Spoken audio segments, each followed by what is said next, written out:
7 o'clock in St. Louis, you are listening to The Morning After on 101 ESPN. The program presented to you by Brown and Crouppen from the Stiefel Studios. Tim McKernan, Doug Vaughn, Martin Kilcoyne with you on the presentation. Little Jackie Papers loved that Rascal Puff is on the ones and twos, and it's a program that welcomes you to participate by texting in, by calling in, by opening up your YouTube app and typing in TMASTL and talking it over with the friends, such as Scorsy and the Devil's Crotch. Doug, they were waiting for you to talk to Mr. Seawalk in the Form Energy YouTube chat, and they are gathered in there, and they are looking forward to a monster program here as we get underway in the healthcare evolution 7 o'clock hour. Get involved, 314-399-9646. That's the text inbox, 314-399-9646.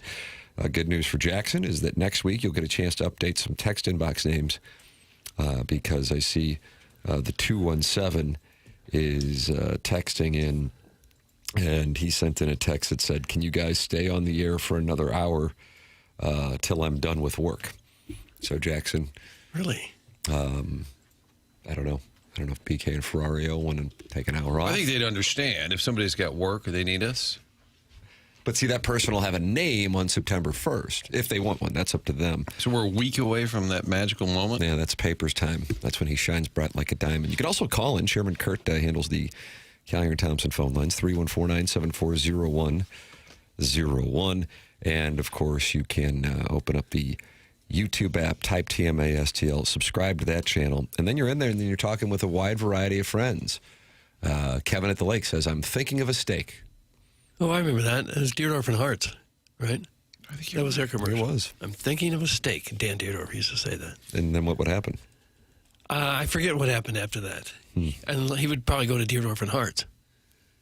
That was a good restaurant. Sorry to see that go. Did they have two? I think Westport so. had one. Yeah. Was that the same time as downtown Doug? Yep, that is correct. I believe so. Confirm. Yeah. Wow. I'm thinking of a steak. Where's Well, now I'm Dan's? thinking of one. Are you? What do you want? So it works. Mount Rushmore of steaks. Send them in the St. Louis area. I'm not a steak elitist. Any slab Will of you meat eat is a good. steak? Oh, well, sure. I Every thought now your and then. weird chicken thing you wouldn't eat red meat or something. No, well, a couple times a month is Doug's okay. dealing with an ice cream addiction that we're going to have an intervention for, like Christopher. That's the problem, ice cream addiction. Bunny tracks. Tim, I was at that Ferrado's. Oh, Jeff Parrott. St. Gabriel class in 1990, Doug. Was that last Friday, and Brendan Lane of the Lane clan in Glendale came over, and he said, is that Doug approved? And I was eating a little pasta, a little pizza. Were you? But I had a side of broccoli. I said there you I go. had some broccoli. There you go. It's a cancer fighter. Thank you. So people are concerned about what I eat because of what you eat. I do not eat perfect by any stretch. Okay. I don't. To indicate that I do would be a falsehood.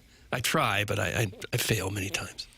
No need for a lead. Let's just keep stroking ourselves over the way St. Louis showed up for the BMW Championship. That's from Mr. Burkett's rideshare, brother. who's not happy that BMW Championship went well. It doesn't seem to be very tickled.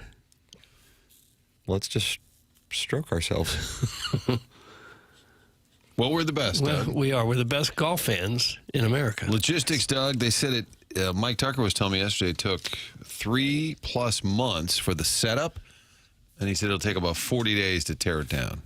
So a little less concern in the tear down than the build up. I wonder Just how get many it ripped out. How many companies you can call to do that, because it's a pretty specific bit of construction. I wonder if there's like two where one would go to this week's event and now the one who tears this one down I think you're on to something. would go to the next one. Because you really got to know what you're doing with that stuff. And it's not like a normal construction job. Doug, you are charged every morning with the Lifetime Roofing lead.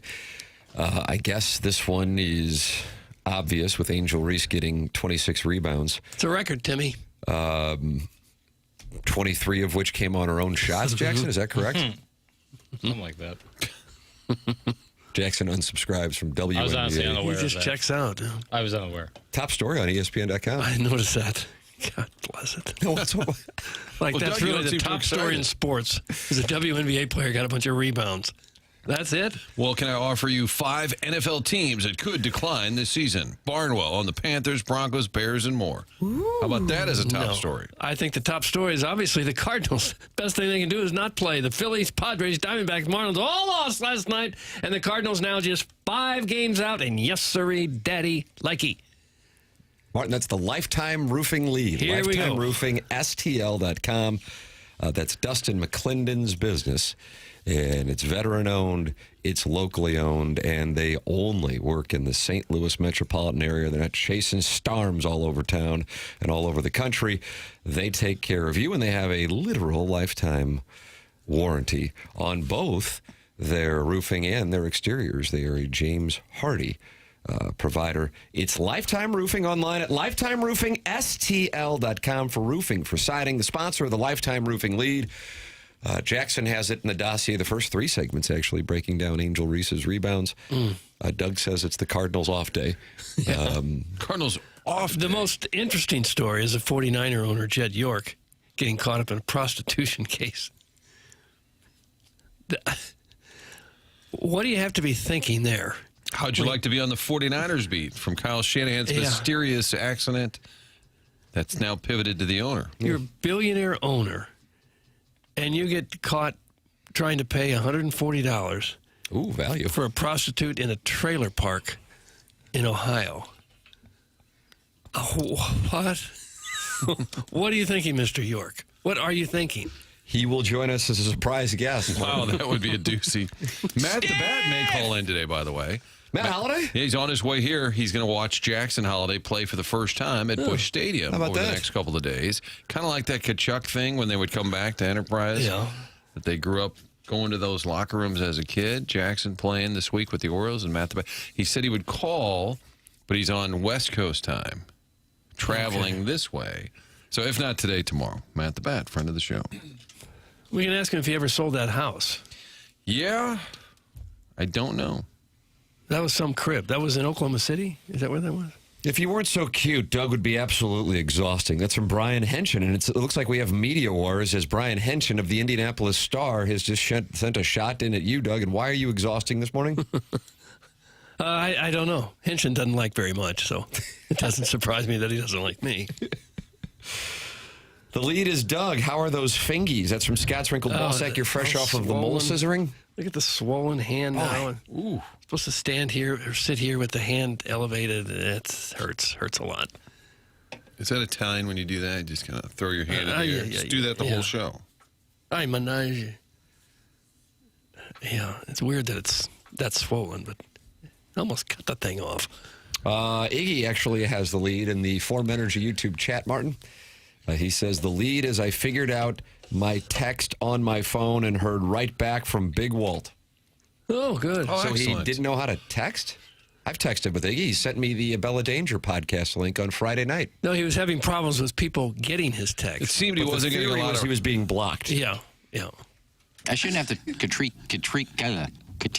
I was saying fact that- critique. Okay. The fact that people weren't responding, he thought the phone was not working properly. Yeah, but he figured it out. Which, if you're a former athlete in town listening, you now have an out. I'm sorry, I never got that text. But he says it's been resolved. So am I off the hook here? Yes. I've been kind of biding my time here. You were counting on him figuring out texting, and he has. So you're clear. Here we go. So, Doug, that is the Lifetime Roofing lead. What is there to figure out? You send a text, you hit send, and that's it, really, right? There's no special button that means these texts won't go to certain callers, is there? There might be one that says it won't go to anything but another iPhone. I guess that's possible. Tim, I'm envisioning a conversation in the next month. It's, hey, geez, who's this squiggy guy that's just been blowing me up? Jesus. He says Walt got right back to him. Okay. How big is this auction? Because he's assembled quite. Micah Ruzioni the other day contributed. Oh, it's a big deal. Doug, There's a lot of people out there. the Legend of Columbia is on the Callier and Thompson phone lines. Oh, my that number to goodness. call in today. Many ladies are lining up to do so. is now I think sorority rush is over, so they have more time in Columbia. Gosh, they don't call us. 314-974-0101. And this call is coming from Columbia. However, it's a gentleman. It's the legend of Columbia. Legend of Columbia, you're on with Doug Vaughn. Good morning. Hey, good morning. I just heard you guys talking about steak. I literally turned on the radio, and it reminds me of this time last year when we talked about steak in Columbia. Oh, and since I, of course, ruined the reservation situation, yeah. obviously next time we go to a game together, I'm just going to have to take you out, Tim. That's just the way it's going to be. Oh, are you asking Tim out? Well, no, that's fine with me. My hole's open for business. But I'm curious if you're saying that we met. I don't recall meeting. And I apologize if we did. I'm, of course, a big star. We talked about steak and where you should go to have a steak in Columbia. And then, of course, everyone thought that I was supposed to get you a reservation, and, of course, I didn't. And you still ended up going to CC City Broiler. Jackson, you were the one who got me in there, right? Some meteorologist in Nevada that got you in. Oh, that's right. Naturally. That's our go-to. Doug, when you need a table in Columbia, don't you get a meteorologist in Call a Nevada weather guy, yeah. looped in? Mm-hmm. They got better connections. Well, so you're gonna buy Tim a steak? Have a good one. Where's the best steak in St. Louis? I actually live in St. Louis now. This is Biffian. Doug, what's the best steak in St. Louis? Oh, gosh, I don't know. There's a lot of Citizen places Kane's gets a lot of oats. Yeah. I like that, Madden. I like that Citizen Kane's. Annie Gunn's is pretty good. That's right? a great play as well. Tucker's place. I'm a Tucker's place? guy. Is that right? I like Tucker's. I actually work right there in that suite, so I'm thinking about going there after work. I forget. Why are you the mayor or the king of Legend of Columbia? I'm sorry, the Legend of Columbia. Why are you? Well, I'm writing a book called Legends Never Die about my recovery from being 475 pounds and also a major alcoholic in Columbia. So Okay, you emphasize now I'm major. sober. Well, I just lost 250 pounds as of yesterday morning, and I've got 26 more. How'd you do that, Legend of Columbia? I swam a lot at Wilson's Fitness.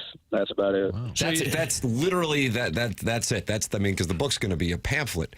So that there was no adjustment to diet. I assume you're not drinking anymore, right?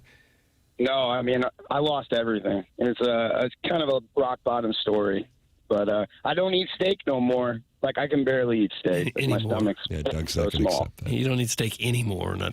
I don't eat steak. That'd be two negatives in one sentence. Well, So you're down to 225. No more sounds really definitive, though. Yeah.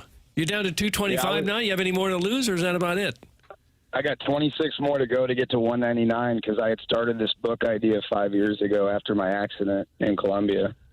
And now I'm just 26 pounds away from losing 276 pounds. Oh, good for you. What kind of accident did you have? I had a Indian Scout motorcycle accident face first after getting drunk at Fieldhouse.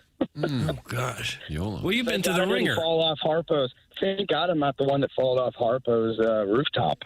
Yeah, that'd have been a bummer. Well, the book is what, in the works, you're saying?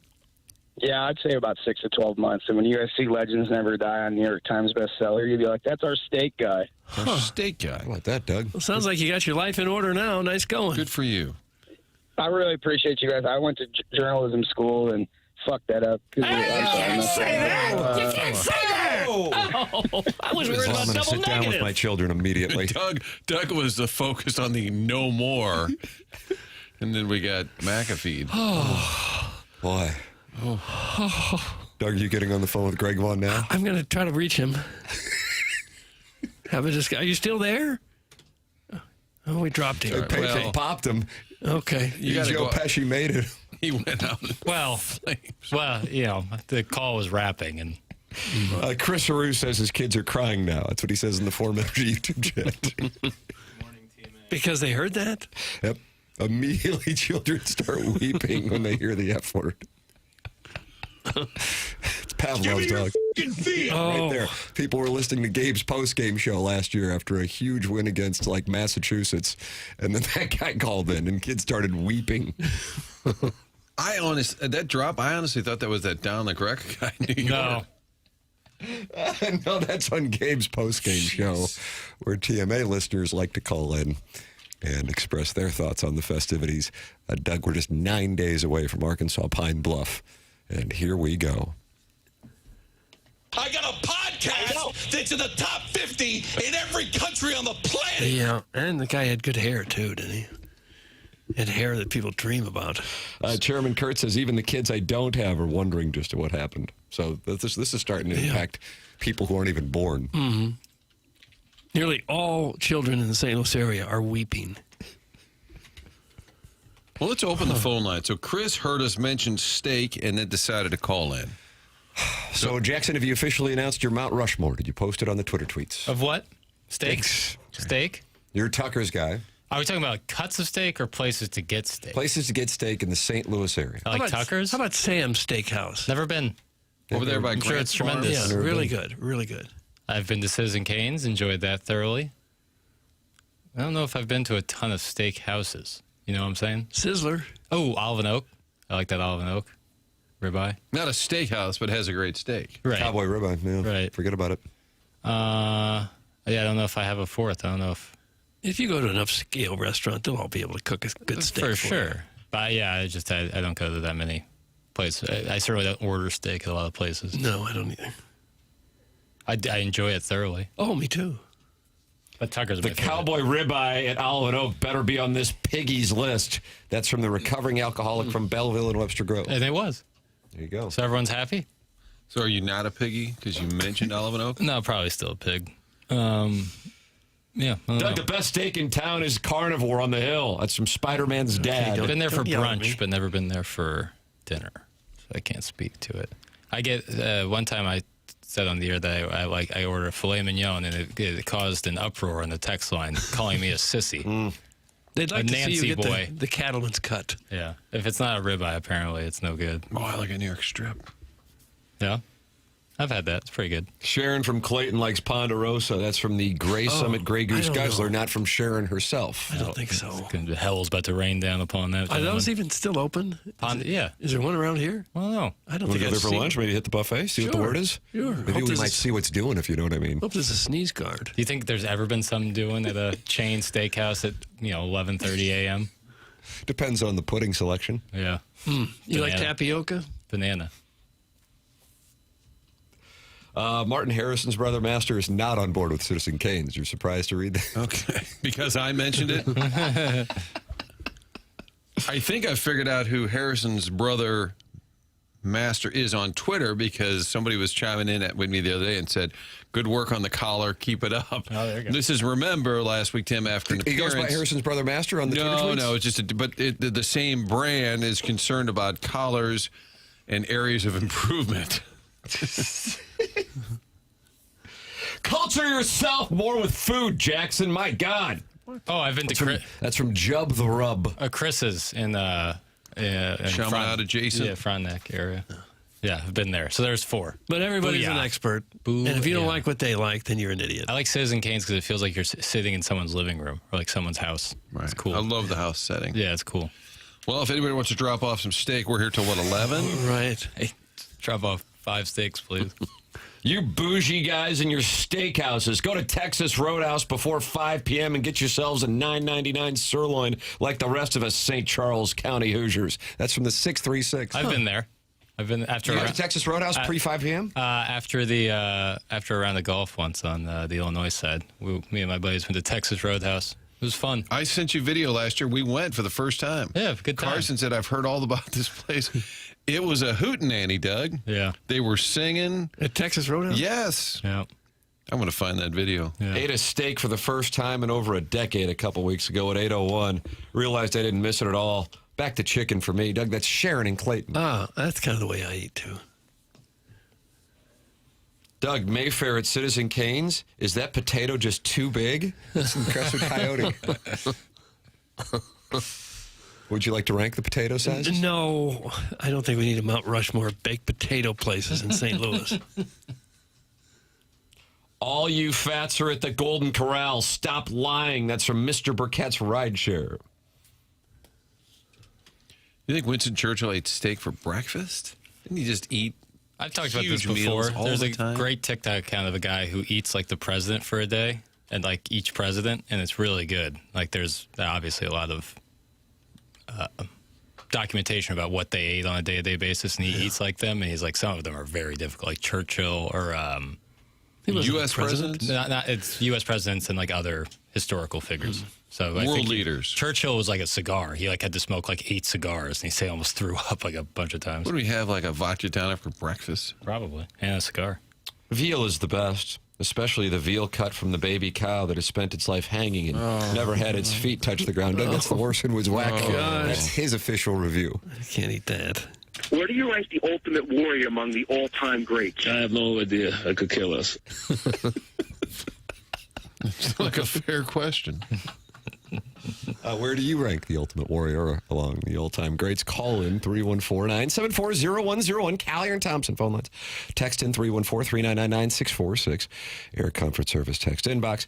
And then you can go into the Form Energy YouTube chat and talk it over with the TMA remote lamp. The Legend of Columbia is now in the Form Energy YouTube chat, fresh off of his phone call into the program. And he's also in there talking to Murphy VR.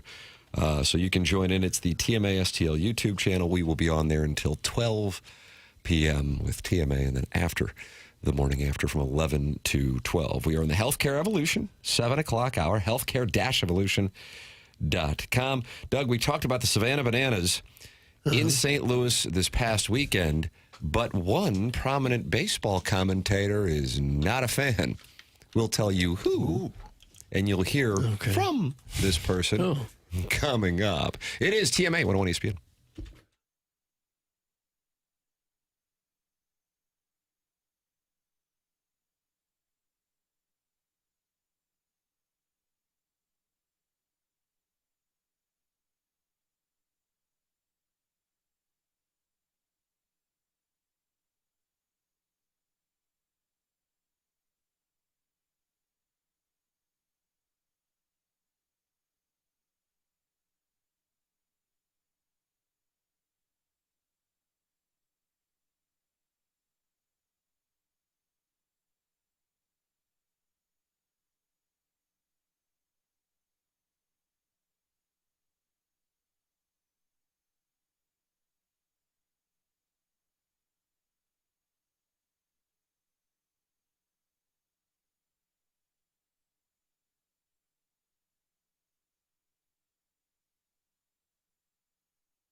Burritos, Totitos, Doritos, and Cheetos, Fritos, Mojitos, and the Senoritos, Flamillos, and Trios with the jalapenos. Oh yeah.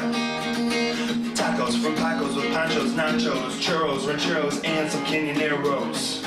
I'm out. Adios, amigos. We bought this stuff on everything, our burgers and our fries, and don't forget your chicken wings. Help us celebrate today. This one's for the mayo. You argue with us. There you have it.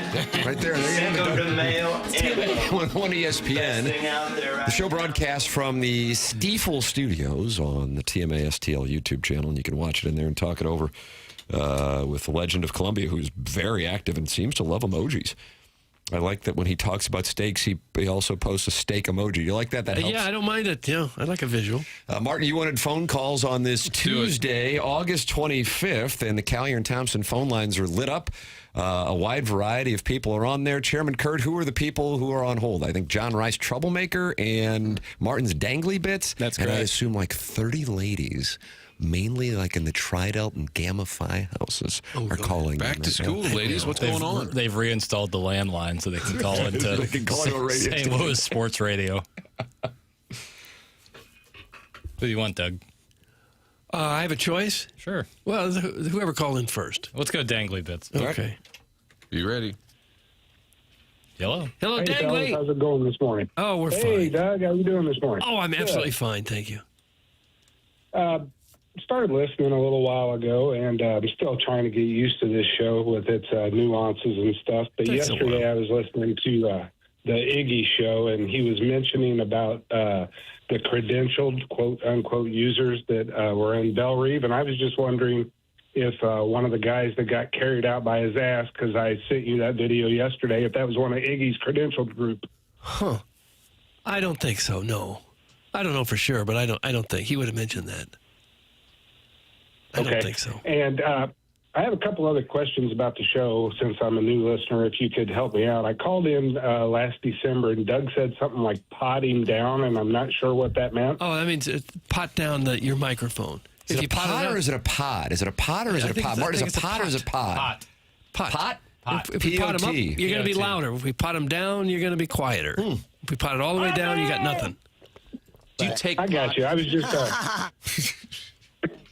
when I called in, I was asking about the Christmas show and wondering if Doug could not dress up as Santa Claus and maybe dress up as Papa Smurf and be my dirty little Smurf next year. What in the world? It seemed like you're What in the world? Doug, and he's new to the show, but he seems to be figuring it out. Yeah, I think he's got a grasp on it Papers now. really like that. So weird. Doug, A dirty little Smurf? Doug, do you know what a dirty Smurf is? I No. can describe it and not get potted down, I promise. You might get potted down. I don't know what it is, though. Jesus. It's the act when one gentleman stuff. Nah, Okay, pot it down. There was just no Okay. shot that was going to go Pot it well at down. all. Doug, that's Martin's Dangly Bits, and he'd like you to dress up as a dirty little Smurf. I don't know what it is. You haven't said no yet. John Rice is on the Callier and Thompson Clean phone it up lines, for and us, he is John. known as a troublemaker. You're welcome to call in as well at 314-974-0101. Good morning, John. Hey, good morning, guys. How y'all doing? Oh, we're fine. We're good. We're good. The last guy was like Riley on the ropes. You're Graceffo. You had to get loose quick, and now we need some help. Right. Hey, Doug, how's the hand? Well, it's sore, but it'll be fine, I'm sure. Well, God bless you, buddy. Hope things get better for you. Well, I appreciate that. I'm trying to keep it elevated Thank today you. because it's all swollen now. Good luck. Thank Hey, I you. got a baseball question. I'm heading to the game tonight and Thursday.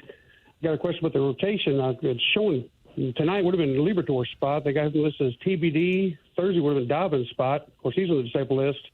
I just want to get you guys' insights on what they think might do with the rotation this week and the rest of the season going further. I was looking at the rotation this morning, Martin. I saw Libertor against Chris Bassett. Has that changed? I've seen that listed everywhere, but I also heard our guy Tom Ackerman say it's TBD, that they have not announced. And I think Heimblum on Sunday was saying we're going to sort this thing out. So if you go, they had the five that were kind of the staples. Dustin May removed, add Hunter Dobbins, right? Right. And now remove him and Palante, so now I'm down to 3. Quinn Matthews gets me to 4. They may have to start Graceffo. They have to start Graceffo. Maybe Ryan Fernandez could pitch 2 or 3 innings, give up 3 or 4 runs. Well, he's still in there. I didn't hear you mention him. Well, he was part of the original group. Okay. So original group minus Dustin May. Yeah. Add Hunter Dobbins. Right. I'm at 5. Yeah. Remove Hunter Dobbins and Palante. I'm at 3. Yeah, okay. Add Quinn Matthews. I'm at 4. Papers are kind of doing some Beavis and Butthead over there. I like it. He keeps pointing at me like it's a 3D movie. So John asked the question, who pitching tonight? We believe it's Libertor. Currently on ESPN.com, it's Chris Bassett versus Libertor. And I don't know why it wouldn't be Libertor is my question. Unless he's got some innings going. Yeah. Well, Cardinals got his TBD. John, over the course of the next couple of hours, we will endeavor to get an answer. All right, no problem. Hey, and Chairman Kurt, one last thing. I talked to one of your old teammates Sunday, Matt Carter. He remembered who you were, said tell you hi, and glad you're doing well on the radio. Oh, well, thank you. that? Send it right back to him. I sure will. You guys have a good day. Take care. Well, thank you, John Rice. And how Jackson labeled him as a troublemaker is just That the guy's honest. a Especially after Martin's dangly bits in his performance. He cleaned it up real nice. Iggy is listening and says, who cares? Well, I wanted to say to John, are you going to the game either way? If I told you Bill Smith is coming up from Springfield pitching, you're still going to the Turn game. right around. But I do I have... have never heard of your team. So our guy Chris Bassett has been around for a while. There's a member of the Cardinals in his career who is 4 for 8 against Chris Bassett, but he's not a typical starter. Will he be in the lineup? Ramon Urias. Yes. Oh, wow. Orioles revenge. Yep. Showtime. 4 for 8. Papers, you're going to go 2 home runs for Ramon Urias. God, think of the number you get on that. I'm going to look that up. I don't even know if that would be on the board. We got Burley at 3 for 5 career versus Bassett. But, Doug, I have a question for you. You've What's been that? covering the ball for a long time. We're worried about innings, right, with the pitchers. Got to protect their arms. Right. What about the position guys who played almost every game? Are we worried about them? J.J. Weatherholt will be playing as much as possible to get as many numbers as possible to get the draft pick. That's the only thing I'm certain on. Doug, watch this. Heretofore. Okay. I've got 2 players who have played in every game but one.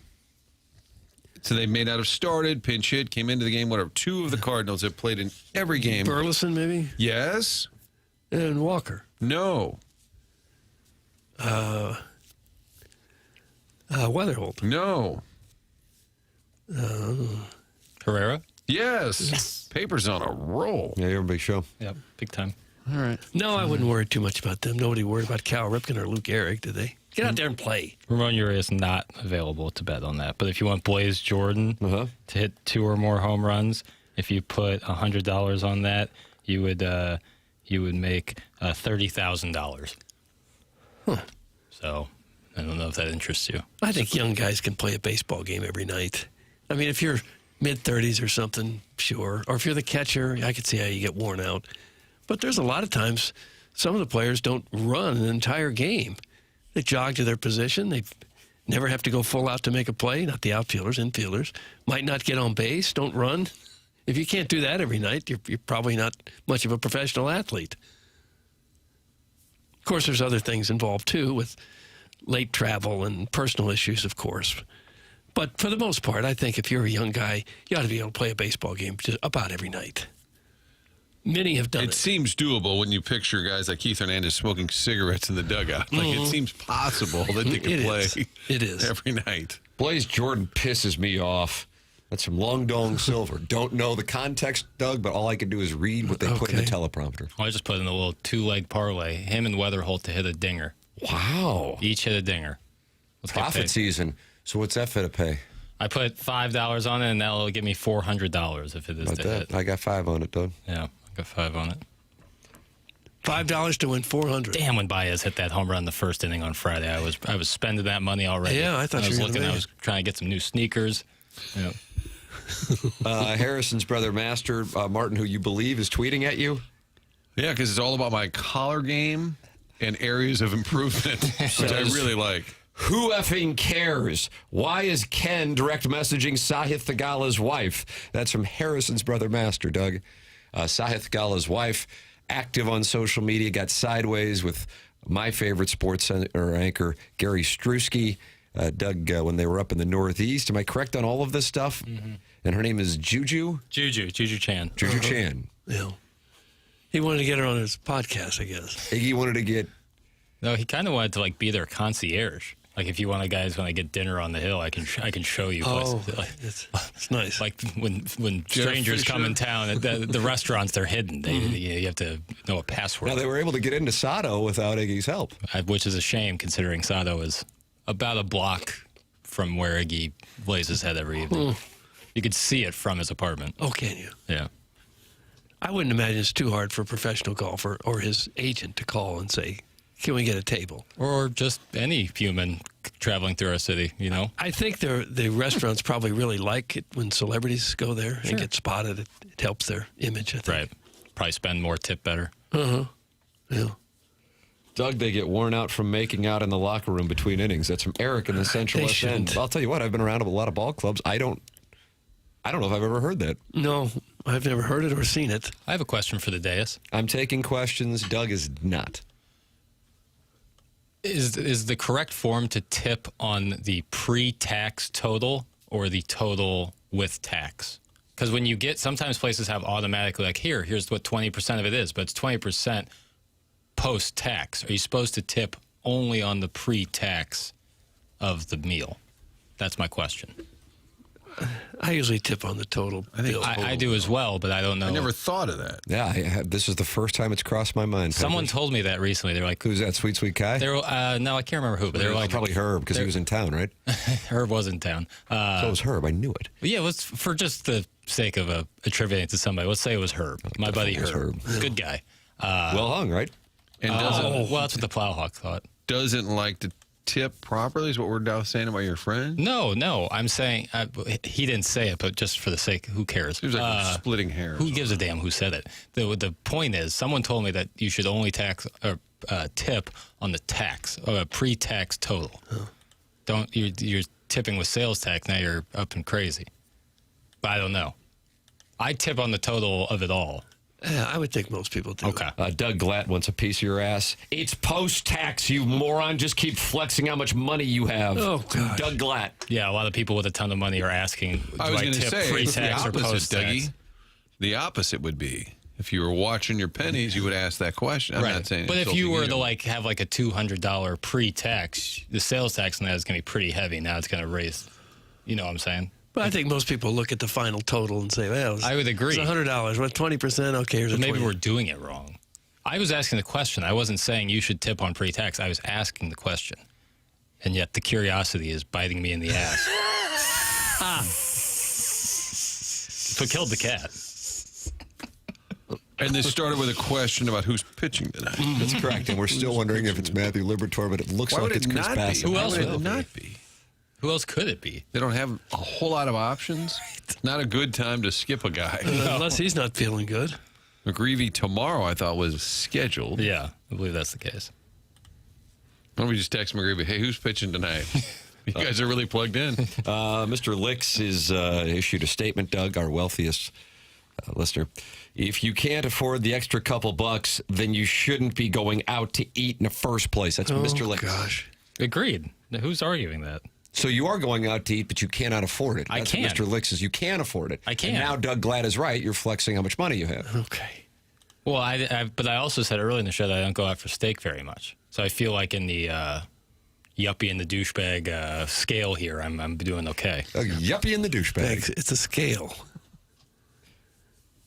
Well, I think you can go out if you're watching your pennies.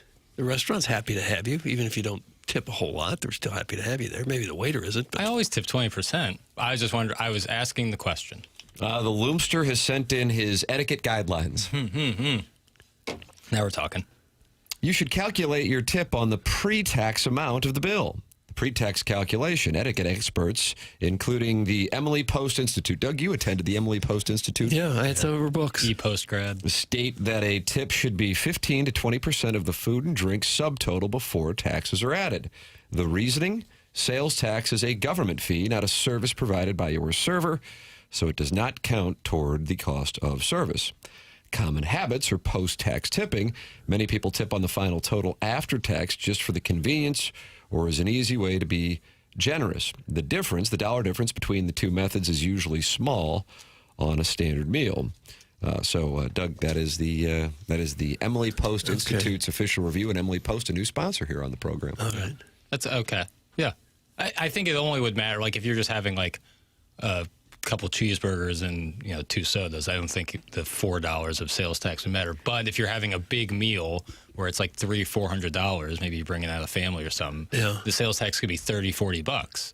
Now you're tipping a lot more based on that.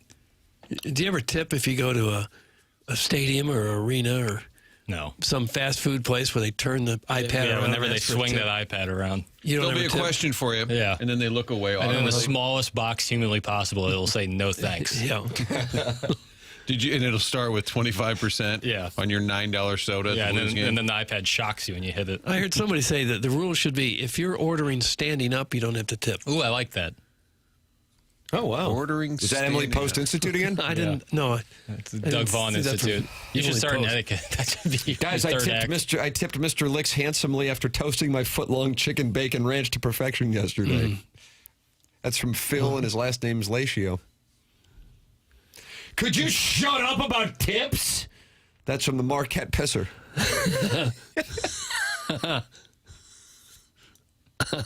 And Doug, it was sent in with caps. Sure. So then I So he try was to screaming at us. deliver I see. what I see. So if there are a lot of exclamation points or caps, that's when I try to raise my voice and get into like a Daniel Day-Lewis, Meryl Streep-like character. Okay. See, that's my concern is if I were to tip on the pre-tax, then the word would go around that, Jackie Papers is a cheap tipper. He's under 20%. When in doubt, just leave a couple extra bucks. For sure. What about the carryout? What's your go-to there? Yeah, that's a tough Because call. they'll hand you the receipt No, I and they'll know say it. 20%, 25 of the 15. It has all the recommended on there. Man, I don't know what to do in that situation. It always puts me in a tough spot. Do you tip less? Do you tip at all? You always tip. But is it 20% for they're handing you the bag? You're standing up, Doug, so then I don't know what to do because I'm standing up now. Well, you could obviously tip a bartender. That'd be a little different. You'd be standing up. But if it's fast food or an arena or a stadium where all they really did was take your order and hand you the food, I'm not sure that's worth a tip, is it? I feel bad for the people that's their job. What about like the Starbucks drive-through? And then they say, there'll be a question on there for you, and then they look away. No, absolutely not. If you're in your car, there's no reason But you're to tip. seated. You're not standing. But, we'll have to What if you're on a amend that. Segway now? You're standing. I order online. Every penny counts in Wentzville. Don't tip. That's from Doug Glatt. I think restaurants are going to go on strike. In your example, Jackson, the extra $30 or $40 would be an extra $6 or $8. You said that, quote, is a lot more on a $3 or $400 meal. Guess our younger generation just sucks at math. Okay, that's from Mr. Licks. Oh, gosh. Doug, our wealthiest listener, Mr. Licks. Okay. I don't have a response. No. All But you the did was extra- ask a question. Right, but now like the tip, whatever. Yeah. Sales I tax just wanted is to ask a question. 9.238% in Webster Groves. A $200 dinner tax is $18.56.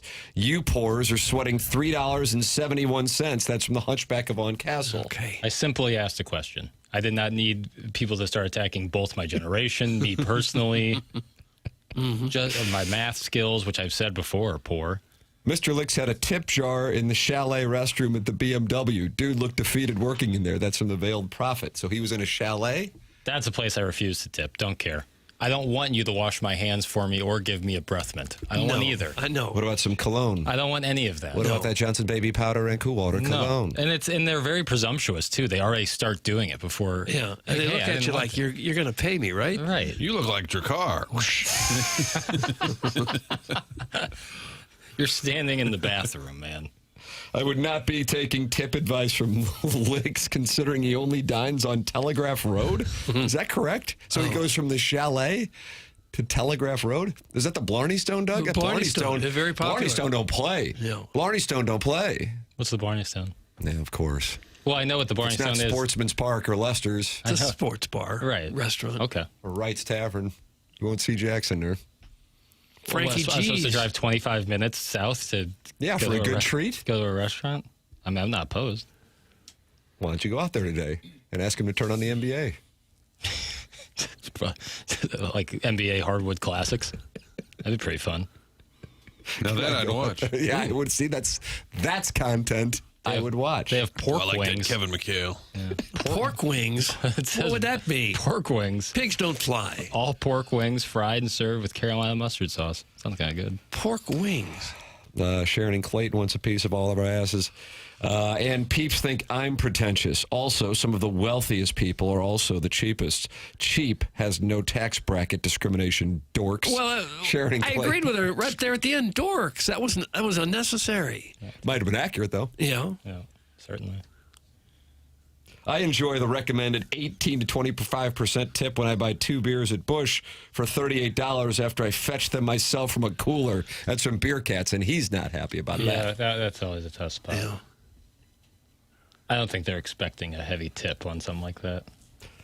A TMA presents YouTube video idea. Jackson explores South County. Is that something that you're interested in? Like I'm Anthony Bourdain. Talking, they're just walking up and down Telegraph Road. Again, I have to be honest, I'd watch it. Yeah, that'd be great. Me talking to the chefs. You can email in with your ideas the morning after at InsideSTL.com for the Design Air Heating and Cooling email of the day. The morning after at InsideSTL.com. The Design Air Heating and Cooling is brought to you by DesignAirService.com. Design Air, the longest running sponsor on TMA. And Doug, how about this weather we've experienced for a week now? I mean, no need to move to Southern California. I'm not going. I mean, it is nothing but mid-80s here in the forecast through Saturday. And then even next week, it gets to 90 on Sunday and Monday. It's beautiful. But nonetheless, it still gets up to the 80s. And if your air conditioning goes out, you got a problem. That's when you just go to DesignAirService.com and work with the great Seth Goldcamp, longest-running sponsor on TMA. Martin's a client. Doug's a client. I'm a client. DesignAirService.com. That's where you go. DesignAirService.com. You can count on them to fix it. No upselling, and then they move on. That's Design Air Heating and Cooling. I deep teased this. What do we have here? Greg Amsinger, the pride of South City, real South City. You're from St. John the Baptist. We just doff our caps. Jackson, what's going on? Greg Amsinger was on the Gas House Gang on Camo X, not happy about the Savannah Bananas. Doesn't like the Savannah Bananas. Well, yesterday the Baldwin Beer Bitch called in to say it's a single mom hotbed. Yeah. I don't know if Amsinger's aware of that report, but this is what the MLB Network host had to say. This is the first time I'm confessing this. Oh, the Savannah Bananas make me want to vomit. Oh my Here we God, go. My guy. Now, I didn't say that I hate them. I said, see, Tom, you're a professional and I'm not. I will say the thing, right? Like, I will say the thing. It is a travesty to baseball. I can't stand it. And I'm fine. I let all the banana heads hate my guts, whatever. banana heads. I can't watch fake stuff. I can't. I don't watch WWE. What do these games amount to? What does it? What does it matter? It's a good time, Greg. Choreography in sports is just weird. Who's that saying? That was an Ackerman, right? It was Ron. Oh, okay. Yeah. I don't know if I've ever heard Tom Ackerman get sideways with anybody, so I was like, oh, wow. Well, it seems like, based on the context of the clip, that Tom Ackerman was kind of softly saying he doesn't like the Savannah Bananas, and Amsinger was like, I'll take care of it for you. Hand me that baton, that hot take baton. No worries. I think we said the other day, if you're very much into baseball, the Savannah Bananas just feels kind of silly and sophomoric and not necessary. But if you're not into baseball and you're just looking for a comedy show, it's fine. It's a good time, Greg. Can we get a caller, Greg? Yeah, we need a Greg. Greg, if there's anyone named Greg, call in just so we can end the call with the drop. Amen, Greg. That's the best take ever. That's from the Hoosier Trojan Horse. I think there's a certain demographic they're trying to appeal to. Yes. Kids. Hate the thing that has sold more tickets in 2 nights than the Cardinals have in all of August. That's from Steven Time of the Brothers Time. Ed Steven. That's Steven. That's why I think you do have to tip your cap. Yeah. Fill that building. 2 nights in a row, people say, Doug says nobody goes downtown. Well, there they are for the bananas. Again, the Baldwin Beer Bitch said it was a single mom hotbed. And then now we have a female listener. Now, we don't know if this female listener is a single mom, but she is not happy with that clip from Greg Amsinger. It's not fake. You're fake. You just don't like fun. That's from the female listener. Yeah, it's fun, Greg. I would never have thought that the popularity would spread like it has, because they sell them out almost wherever they go. I got to say, the surprise guest, pretty good. You got a surprise guest? No, they did with Matt Carpenter and David Freese. That's a pretty strong one, too. David Eckstein was out there. Eckstein and Adams on Friday, and then you had Matt Carpenter and David Freese on Saturdays. I guess if you go to these now, you expect some sort of former player to show up. That's a pretty strong one, too. They had Wainwright out there last year. Yeah. And people love it. This is the ultimate. Some people like some things, and some people don't like other things. True. Exercise. It's not baseball. It's not a real game, and it's another reason China is probably winning. That's from Carlos Spicy Wiener. Doug, it was a microeconomic take, and then he went to macroeconomics. Yeah. Right at the end. It's baseball by dorks for dorks. That's from the Kirkwood colon cleaner, and it's another example of some people like some things, and some people don't like other things. Generally, though, in the entertainment industry, which I would say Savannah Bananas is more entertainment than it is sports. Oh, If you're gearing towards families, your popularity can be crazy. I mean, absolutely. That's where the money is being as widely available to everybody. If you can bring kids, your merchandise numbers go crazy, ticket sales go crazy. It's all, and food sales is nuts. That's where the money's at. That's why PG and G-rated movies are, what the studios love to make. Right. Oh, is that right? Sure. Really? Sure. Or Mass PG, appeal, or cast a wide net? PG-13, somewhere you don't have to show an ID to go see it before you go see it, If you can get in. Nobody ever got sideways with the Harlem Globetrotters and said, I don't like their offensive scheme. Like, Right. it's not real basketball. And it's geared towards families. It's fun, Greg. Sounds like Marcia. And by the way, a Cardinals source says Libator is pitching tonight. There we go. John Rice, if you're still listening or if you're on 55, sounds like Libby is on the mound tonight. I don't think he has to leave yet. If the game starts at 7, you can Doug, leave the Cape at maybe he wants to see our town. 4:30 or 5. Yeah, get a steak. Where would he go? Wherever he wants. Oh, I'm thinking of a steak. And then you just say no more. Okay. Steak, stop by. What about a Salisbury steak that you heat up in the microwave? Oh, you like a Salisbury steak? You're meat and potatoes. How about a country fried steak? Ooh, God, that's pretty good. It is good, but you don't eat that. Salisbury steak always felt like it's just a hamburger with grandma's gravy. It's just mystery meat. Isn't that what it is? It's probably entrails. And then you nuke it for 3 minutes. Yeah. And you get that brownie that's molten lava. It's more like a flat hot dog, I think. Was it Banquet or a Hungry Man? Either or. I'm sure they're made in the same factory. Call into the program talking Salisbury steak, tipping, and Savannah Bananas. 314-974-0101. Callier and Thompson phone lines. You're also welcome to text into our Air Comfort Service text inbox, 314-399-9646. Open up your YouTube app. Join 256 friends in the Form Energy YouTube chat.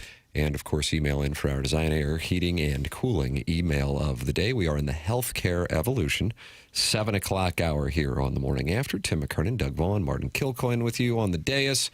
Little Jackie Papers on the ones and twos, and Chairman Kurt is taking your phone calls on the Callier and Thompson phone lines. It's TMA 101 ESPN, presented to you by Brown and Crouppen from the Stiefel Studios.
This is Jackson with a Sports Center update brought to you by Universal Windows Direct. Cardinals and Orioles start up a 3-game series tonight, 6:45 p.m. first pitch.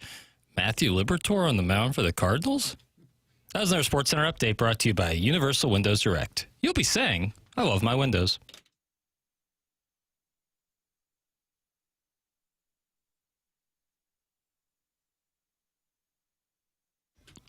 Aw, Doug. It's Miley's father. Yeah. What do you think, 92? No, he's not that old. No. When this song swept the nation. You ever line dance, Jackson? I have not. I've seen it, but I've never done it myself. I tried that once. What, when you threw your employees a party? Yeah. When we threw the staff at the Hamptons a party, went line dancing.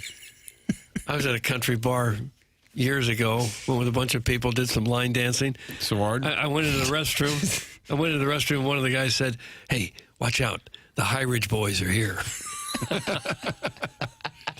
Like some sort of gang? There is a lot of carryover from the previous segment here on TMA, and that's probably just because of the momentum. But Jackson is going to do a new show like Anthony Bourdain, in which he explores South County. And I guess the first stop is Blarney Stone. Okay. It's a good place to start. Frankie G's is right up the street. And the 314 says, Blarney Stone has bingo tonight at 7 p.m. Tell everyone. They have bingo? Nice. So is that first episode going to get shot tonight? I guess. Yeah. Do I react like when I eat the food like Frank does, where it's tremendous? You might have to play that clip for everybody. Fantastic. Or like Guy Fieri, where you just start making up words. Oh, man. Boomtown Dynamite. Is that right? That's what Guy Fieri says? Yeah. Spiked up hair.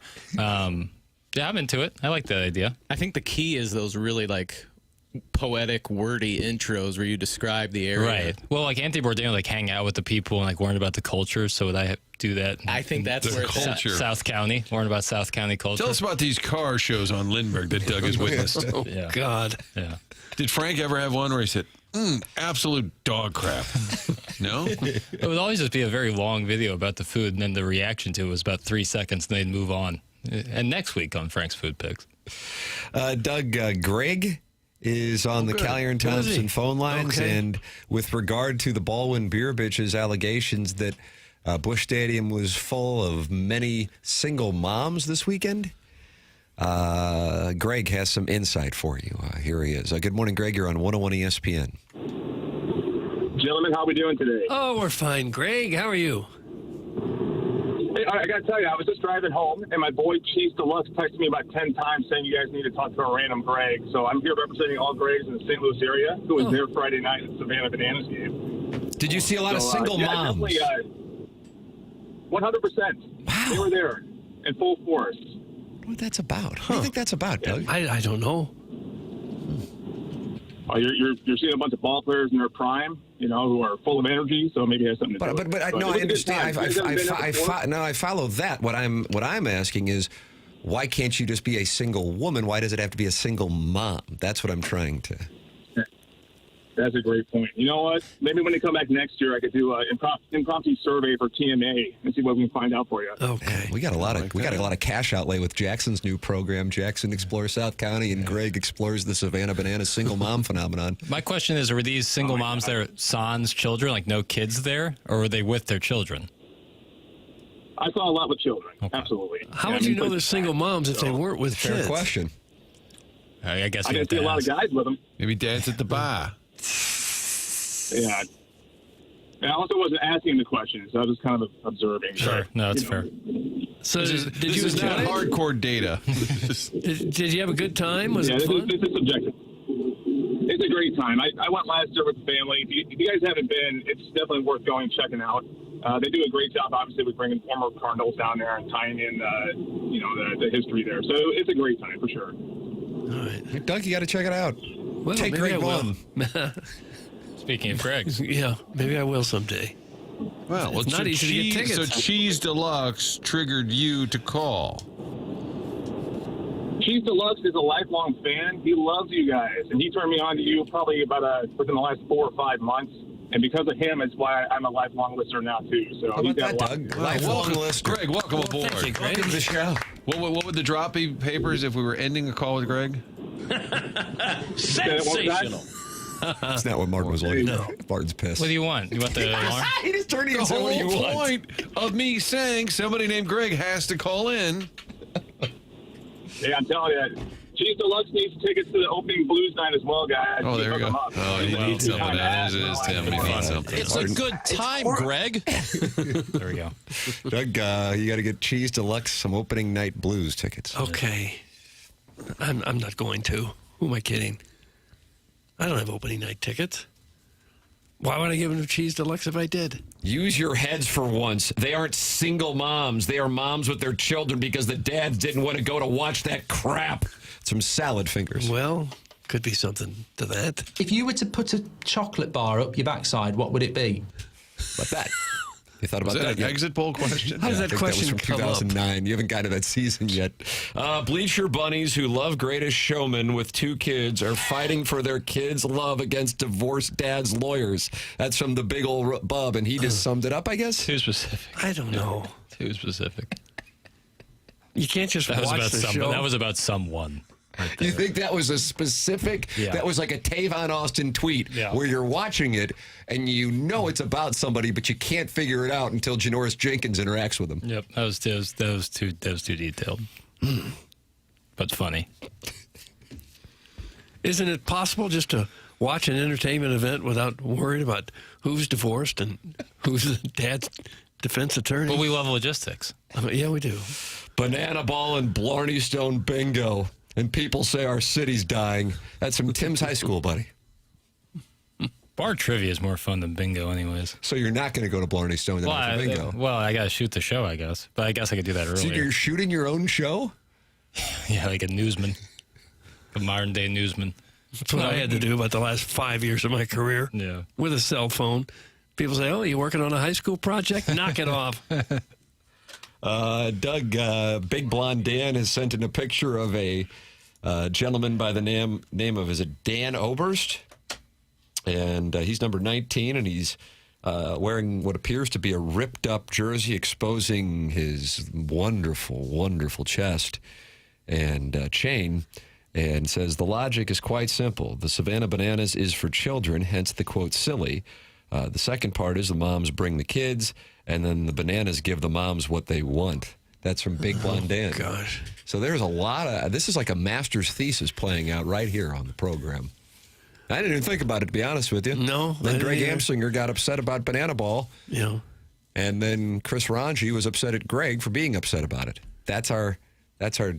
And it was Baldwin Beer Bitch said it's single moms. But I think Ball and Beer Bitch also said that like some of the moms were waiting in like the tunnel area for the players to leave so they could get autographs and Yelp. And Yelp? Like Yelp at them. I don't know. I'm paraphrasing what she said. Yelp? They weren't on Yelp, but they were like to yell at the players. To like say, hey, we want to know what the word is? I think that's what she was alluding to. Wow. She's welcome to call back in, obviously. Anyone is. You heard the Legends call and whoever wanted to make Doug a Smurf. Martin's Dangly Bits. Right. Who only calls about twice a year, but it always ends with something a little perverse directed at D. Elvin. Doug, I love The Greatest Showman. That Zac Efron is a delectable dish. That's from Nordique, a hockey elephant. Well, why do you have to tell me that you love him? What am I supposed to do with that? You ever seen The Greatest Showman? No. With Hugh Jackman? It's delightful. And Zac Efron? Yeah. Zendaya. You love Zendaya. She's great. See? She's having a reference? monster, box office-wise, monster year. And it's only going to get bigger when Dune 3 comes out. What was your question, Martin? I'm sorry. Wait your turn. I'm being called upon. Yes. Yes, Martin in the back. I noticed that was the Dan Patrick show. That's what he does. He goes, yeah, Paulie. Yeah, they go around there like it's almost like class. You have to raise your hand. Well, that's how the setup is, right? It would be like Dan Patrick's big desk, and he was staring out at like a rows of producers, which is kind of how McAfee does it, too. They're like to the side. The one guy is a prisoner, and he blinks every once in a while. Hawk. Yeah. You had a question? It was more of a comment. Yeah. that Zendaya was brought Jackson up by will Mr. jump your ass if you mispronounce brought up by it. Mr. Licks yesterday. She Mr. was. Licks brought up Zendaya. Yes. Asking if she was James Bond, would I enjoy that? Right. More asking if she was just a took over the 007 role, not necessarily James Bond per se. Guys, going to a Savannah Bananas game is like going to a TMA Live. The single moms like to go just in case there's a chance they'd be able to hook up with one of the hosts. That's from the 636.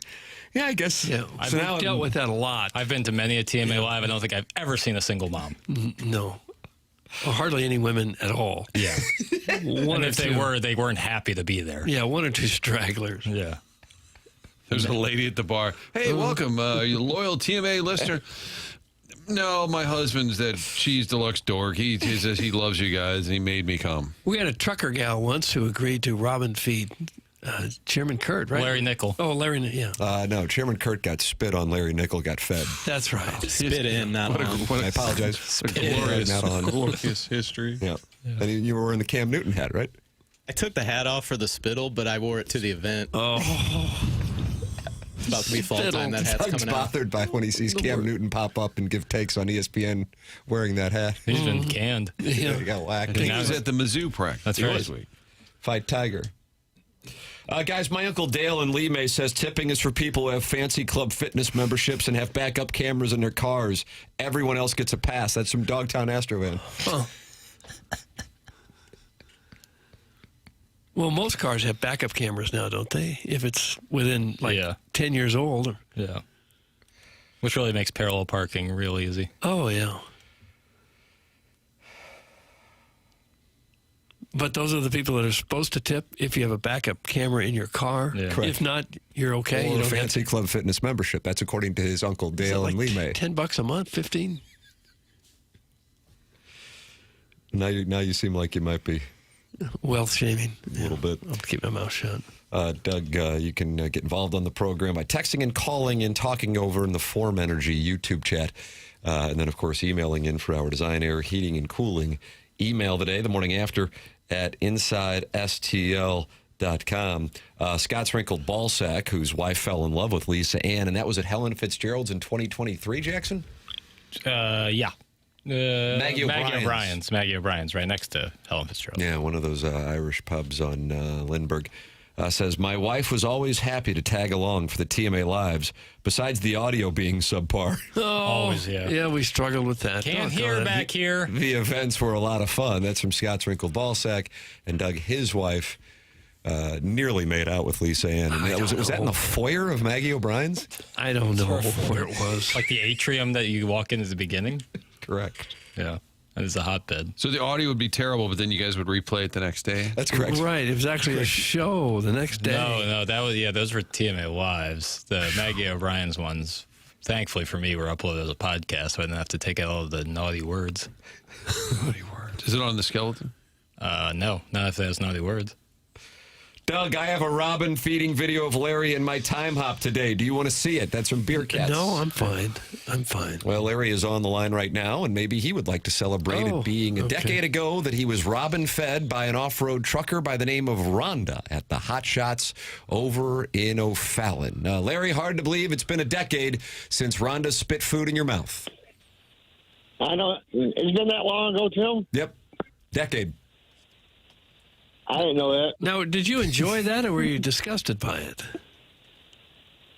I kind of enjoyed it, Doug. Oh, See, don't gosh. kink shame. I Getting real do. close. I definitely do. If a gentleman wants to eat his chicken wings after they've been chewed up by a trucker, you don't shame him. It's good for your teeth. Thank you. Goes down easier. Right. Okay. All right. Well, what happened last night on the WWE presentation that we need to know about? Well, if you've been watching for the past 3 decades, you get caught up and know what I'm talking about. Yeah. Doug. Okay. Well, that's what your purpose is here, to get us caught up. Yeah. Well, get us caught up. I will. Okay. Be determined to determine Roman Reigns' #1 contender when they do Raw in Mexico City took place last night. And in the semifinal matches, it was Penta versus Wapaka, and Ray Phoenix versus Dragon Lee. And the winners of those matches are Penta and Ray Phoenix. So the finals will be set up for next week. Uh-huh. And the winner of that match will face Roman Reigns on the 14th of September in Mexico City on Raw. Okay. Doug, you going to Mexico City for the Raw? I'm probably going to pass at this time because I'm busy. What if I could get you a credential? I'm probably going to pass no matter what you get me. Private plane, fancy hotel room. What are you busy for, Doug? Well, I haven't figured it out, but I'll find something. Maybe time to sweep out the garage. I know what you can do. What's that? You can go back to California and do sports. No, Yeah, there you go. I'm not doing that. Not doing that. Why not? Well, because I'm old now and I don't want to. But what if the people need you? They don't need me. I do. No, you do. I appreciate that, but no one needs me. I was there too long as it was. There you have it. Okay. Well, I'm not going back. Larry, for the record, Beer Cats has sent in a video of you having some treats spit into your mouth by a younger, more attractive gal than Rhonda. And that was 8 years ago. So I guess every August 25th, Doug, we'd get together with Larry and do a TMA Live, and he would enjoy chicken wings. Robin fed to him. Yeah, I guess so. I can't imagine many people would want to see that, but it's worth running Who up the invented flagpole. that? The Robin, I understand, but as a human, Didn't Will Ferrell do it on SNL? I believe so, and I think it was the Thanksgiving skit. Yeah. Oh, he spit food and stuff. Robin feeding. Well, is that it, Larry, or is there something else we need to know about?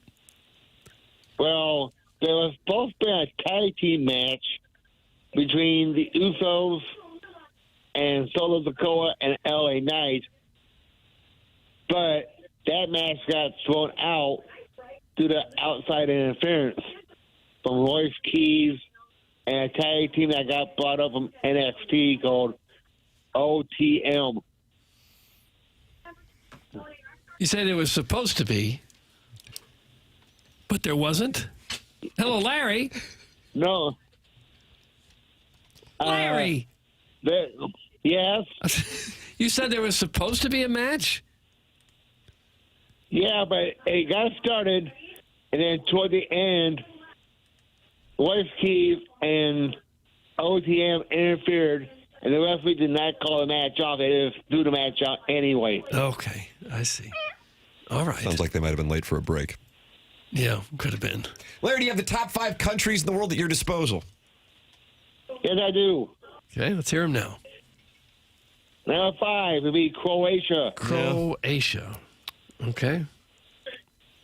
Number 4 would be Luxembourg. Luxembourg. You've done some research on this one, haven't you? Number 3 will be Italy. Okay. Number 2, Canada. All right. Number 1, United States of America. Okay. Doug, this is the song producer Joe played as he entered the ring for his first scrap at TT. Did he really? Yep. a little dandy for a ring Why? entry. Was he trolling? You know, you don't get in the head of some of them stormy combatants. Larry, God bless you, and God bless these United States of America. Yeah, God bless America. Well, thank you, Larry Nixie. Doug, and now you've been recapped. I think we can get you a credential for Mexico City if you want to think. I'm going to pass on that. Boy. Thank you, though. What an assignment. You can email in with your thoughts. Do you agree that Luxembourg's 4? I think that kind of caught people off guard. Thought Croatia should be in there. Yeah. It was high time that they got their flowers. But Luxembourg at 4. The morning after at InsideSTL.com. That's how you can email in for the Design, Air, Heating, and Cooling email of the day. And you can text in 314-399-9646 here at Comfort Service text inbox. And join, Doug, 289 friends in the TMA STL YouTube channel. That's Form Energy YouTube chat. Subscribe to it. 7,180 subscribers. Once we get to 7,200, Doug gets silver chunks brought in. Just big chunks right out of the ground, which is nice. And that's how you can participate in the program. In addition to the Callier and Thompson phone lines at 314-974-0101. A member of the dais got a shout-out on the 2 Fox last night, and we have the audio for you. That's coming up next here on The Morning After. We're in the Fisher Window and Door Store 8 o'clock hour. It's TMA 101 ESPN.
Have Elvis Costello here.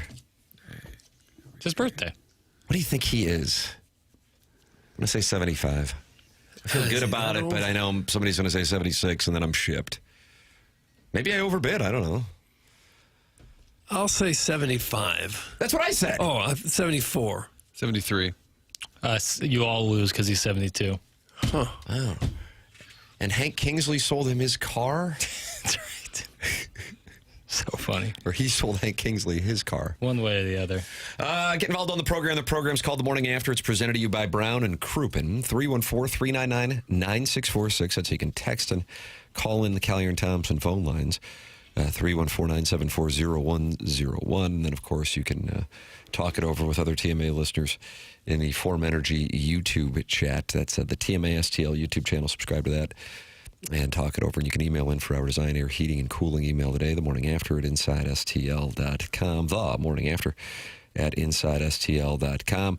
Doug, this show is I think it's already swept the nation. Now we're interested in trying to get into the Eastern Hemisphere. Really? But still, local news is covering this program. Martin and the Two Fox, who was talking about this program? Well, it hits a little close to home, Tim. That would be me. I didn't know this was going into the dossier. I sent you sent it to me. I don't care, but Right. I sent a clip to Papers this morning. We have a little exchange to let them know that I'm awake. And it's usually just a random emoji, a piece How of bacon. often are you not awake? Like, is this like an issue? Well, the one time I overslept, he didn't call me, so That's the system right. is broken. Yeah, the system- Because you wouldn't know I'm not going to be here until, like, when? 8 seconds before the show starts. Right. It was one of our first live remotes, Hubbard, and whoever, I don't think it was Dodie, but somebody was working the remote, and it was like 6:58, and they're like, is Tim going to be like here? Is Tim going to be? I was like, yeah, don't worry about it. He's like, should you call him? I was like, no. And then 6:58, in comes the car. Tim sits down, music plays, ready to rock. I think today Chairman Kurt said, he looked at me and Doug, and he goes, well, we're 30 out, and Papers wasn't here, and Tim wasn't here. I'm always in my booth. But my point was, I'm always a little paranoid that what if I don't wake up? I set my alarm, but what if I don't? Now I thought I wanted to have a backup system, and that would be if Jackson doesn't hear from me by 6:30, just give me a holler, give me a buzz. And then the one time I didn't wake up, Tim, guess what? Didn't give me a buzz. Oh, my That's on goodness. you. Took it for granted, didn't you, pal? Yeah, 100%. So every day I just text him a little something to know that Yeah, Martin I'm awake. Martin has arisen. And then today I sent him a little clip of me on the news last night because he was referenced. Oh. And time now for the Kilcoyne Opinion. TKO brought to you by Health from Within. I've been accused by my radio colleague, Jackson Burkett, of being a, quote, nostalgia merchant. He says I like to reference things all the time from the old days, especially St. Louis landmarks like Sundeckers on the Landing, maybe even a Velvet Freeze. And he's right. Guess what? I'm not alone. Did you happen to drive by Busch Stadium this weekend and wonder what all the ruckus was about? Cardinals are out of town. Why are the lights on? Why is it packed? The Savannah Bananas in town with special guest appearances, including the former Cardinal Matt Carpenter, who got a huge ovation from that crowd. Later, they rolled out David Freeze. See, the Bananas also, I didn't know Amsinger was so Yeah. sideways. I kind of workshopped the whole thing. Oh, Tim, Sports Final starts at 10:30, and at 10:10, producer Roman said, what's the TKO? And I said, oh, my God, that's a great question. So we had a little fun with the video. It was a great video of those guys being introduced. And then I ended it kind of an homage to my colleague, Doug. Oh. Do you like that you were called radio colleague instead of producer? It felt good. Yeah. Radio colleague. Yeah, Jackson how about Burkett. that? Oh, it You're a feels step good. away from being a friend of the feather. It'd been great if you said Jay Bennett Burkett. Oh. That'd been great. As I'm, of course, working on that new moniker before whenever I write the great American novel. Okay. Well, they're not happy about the audio. That's the best audio you can get when you do. Hold a tape recorder up to the television. That's from the Southside Siemens I season literally 10. took Martin's video that I believe he took off of a computer. I rolled it on my computer and held my phone next to it. And then I held... Again, I didn't know it was going to be... I don't Without mind. question, it's not a I problem. don't mind it being... I then took my phone and then put it up to the microphone in my booth. Oh, you did? Oh, no. Yeah. So my crappy audio, you took it down a notch. This is a rare moment where you're getting blamed and not Jackson. Yeah, even though Well, the audio was my not fault. great in the For first sure place. my fault. But yeah, is double filtered poorly. The highlight is radio colleague Jay Bennett Burkett is now being referenced. Yeah, felt good. As if the town I had a knows. big smile on my face listening to that this morning. Oh, Chairman Kurt took a shot in the Form Energy YouTube channel. Sounds like the nostalgia merchant recorded this on his Talk Boy. Oh, gosh. What was the little microphone thing that you could play out of what was the microphone that would have like Mr. attached? Microphone? Mr. Microphone. Where you would, they would all in the commercial, not creepy, would always be yelling at girls in cars going by. Hey, we'll catch you girls a little later in this speaker. That would actually be perfect for Ken down on the hill. Mr. Microphone. Just sitting on his outside. Anybody got any stuff? Is this how local news sounds? That's from Mr. Lick. So he thinks all audio on local news sounds like that? Well, not all of it. There's quality audio to be had. Us two bozos didn't acquire it for you. It shouldn't go unnoticed that Martin just said Iggy would be sitting there with a Mr. Microphone on the hill saying, anyone that ain't got any stuff. Oh, my God. You just want him to say that to anyone who happens by? Walking by. Yeah. Got some stuff. It really was invented I gotta for look this eggs. up. I gotta look up a Mr. Look and find Microphone. Yeah. if you could find. I think probably- The Simpsons did something like it with a Mr. It was Microphone. like K-Tel, one of these companies, Yeah, late at right. night would sell things, and Mr. Microphone was just, it gave you a speaker, but they always showed him hollering at girls in cars. Not creepy at all. So I apologize for the bad audio. It was And I sent to apologize. papers Yeah. just for fun. Then he held it up to a microphone. Yeah, I did the best I could. Josh Bob Bill wants to know why my shout-out hasn't been played, and I didn't know about my shout-out. Tim got a shout-out from a Nook on the Dealing the Cards podcast in regards to the Navy captain movement. That's from Josh Bob Bill. Doug, as you know, he shares a building with Keisha Gray. Seems to. In Tampa. You know what I'm gonna do is I'm gonna try to find that for you right now. God bless America. Do you like the Orioles hat? You're going to see that up close and personal for the next 3 nights? Love with a capital L when they wear the black hat that says O's. Beautiful. Hate the 3-panel. What about the bird on there? That The bird is fine as long as it's not in the 3-panel when they wear the black crown, white front, orange bill. Terrible. What? Wow. But I've always been anti-3-panel. And your pro Pirates cap, which you'll see this weekend. Very pro. That's one of the best hats there is. You like the train conductor hat that Cecilio Guante used to wear. Terrible with the stripes. What about the Colby. Boo-boo. Kent Colby. Wait about $1.10. No Striking good. people out left and right. No good. But I do really like the Pirates, just the classic P. Just the black hat with the gold P. Yeah, really good. Wasn't Prod Joe an Orioles guy? He was, yeah. Really? Yeah. Randomly. I think he was born in Baltimore. Okay. And then moved to Atlanta for the lawn care business. Yes, Martin, that's correct. See? Oh, there you go. You know that's Remember I coming into your texted him, phone. hey, isn't it your birthday? Why? It is, yes, why? Why? Oh, well, happy birthday. Sorry. Email in to celebrate producer Joe's birthday the morning after at InsideSTL.com. Martin, it's brought to you by Design Air Heating and Cooling. Tell me about that Seth Goldcamp. Design Air, what a great company, a longtime sponsor, loyal sponsor to this show, and we appreciate all the listeners being loyal to Seth Goldcamp and his team at Design Air year-round. If you want to get signed up, real simple, go to designerservice.com, get the maintenance plan. That way you are taken care of year-round, whether it's heating or cooling. It stinks, man. When that stuff goes out on a weekend, middle of the night, it can be a little bit of a panic. Make sure you've got it maintained year-round. That's the smartest thing you can do is sign up for that program. That means the folks at Design Air will be the ones that Doug awkwardly loves talking about these guys. They'll be coming out regularly if you sign up for that program at designerservice.com. If you need to replace the furnace, which we did last year, they'll come out, give you all the different options. Then the installation, real simple, and the finished product is outstanding. It's just great. The work they do, but also the people they have working for them, it makes a difference when you've got an employee that loves their job, and there's a great team that's been assembled by Seth. Get more information at designerservice.com. Doug, I was just scrolling the Twitter tweets to see if Eloise had posted anything new. And I see the 101 ESPN Twitter account has today on TMASTL.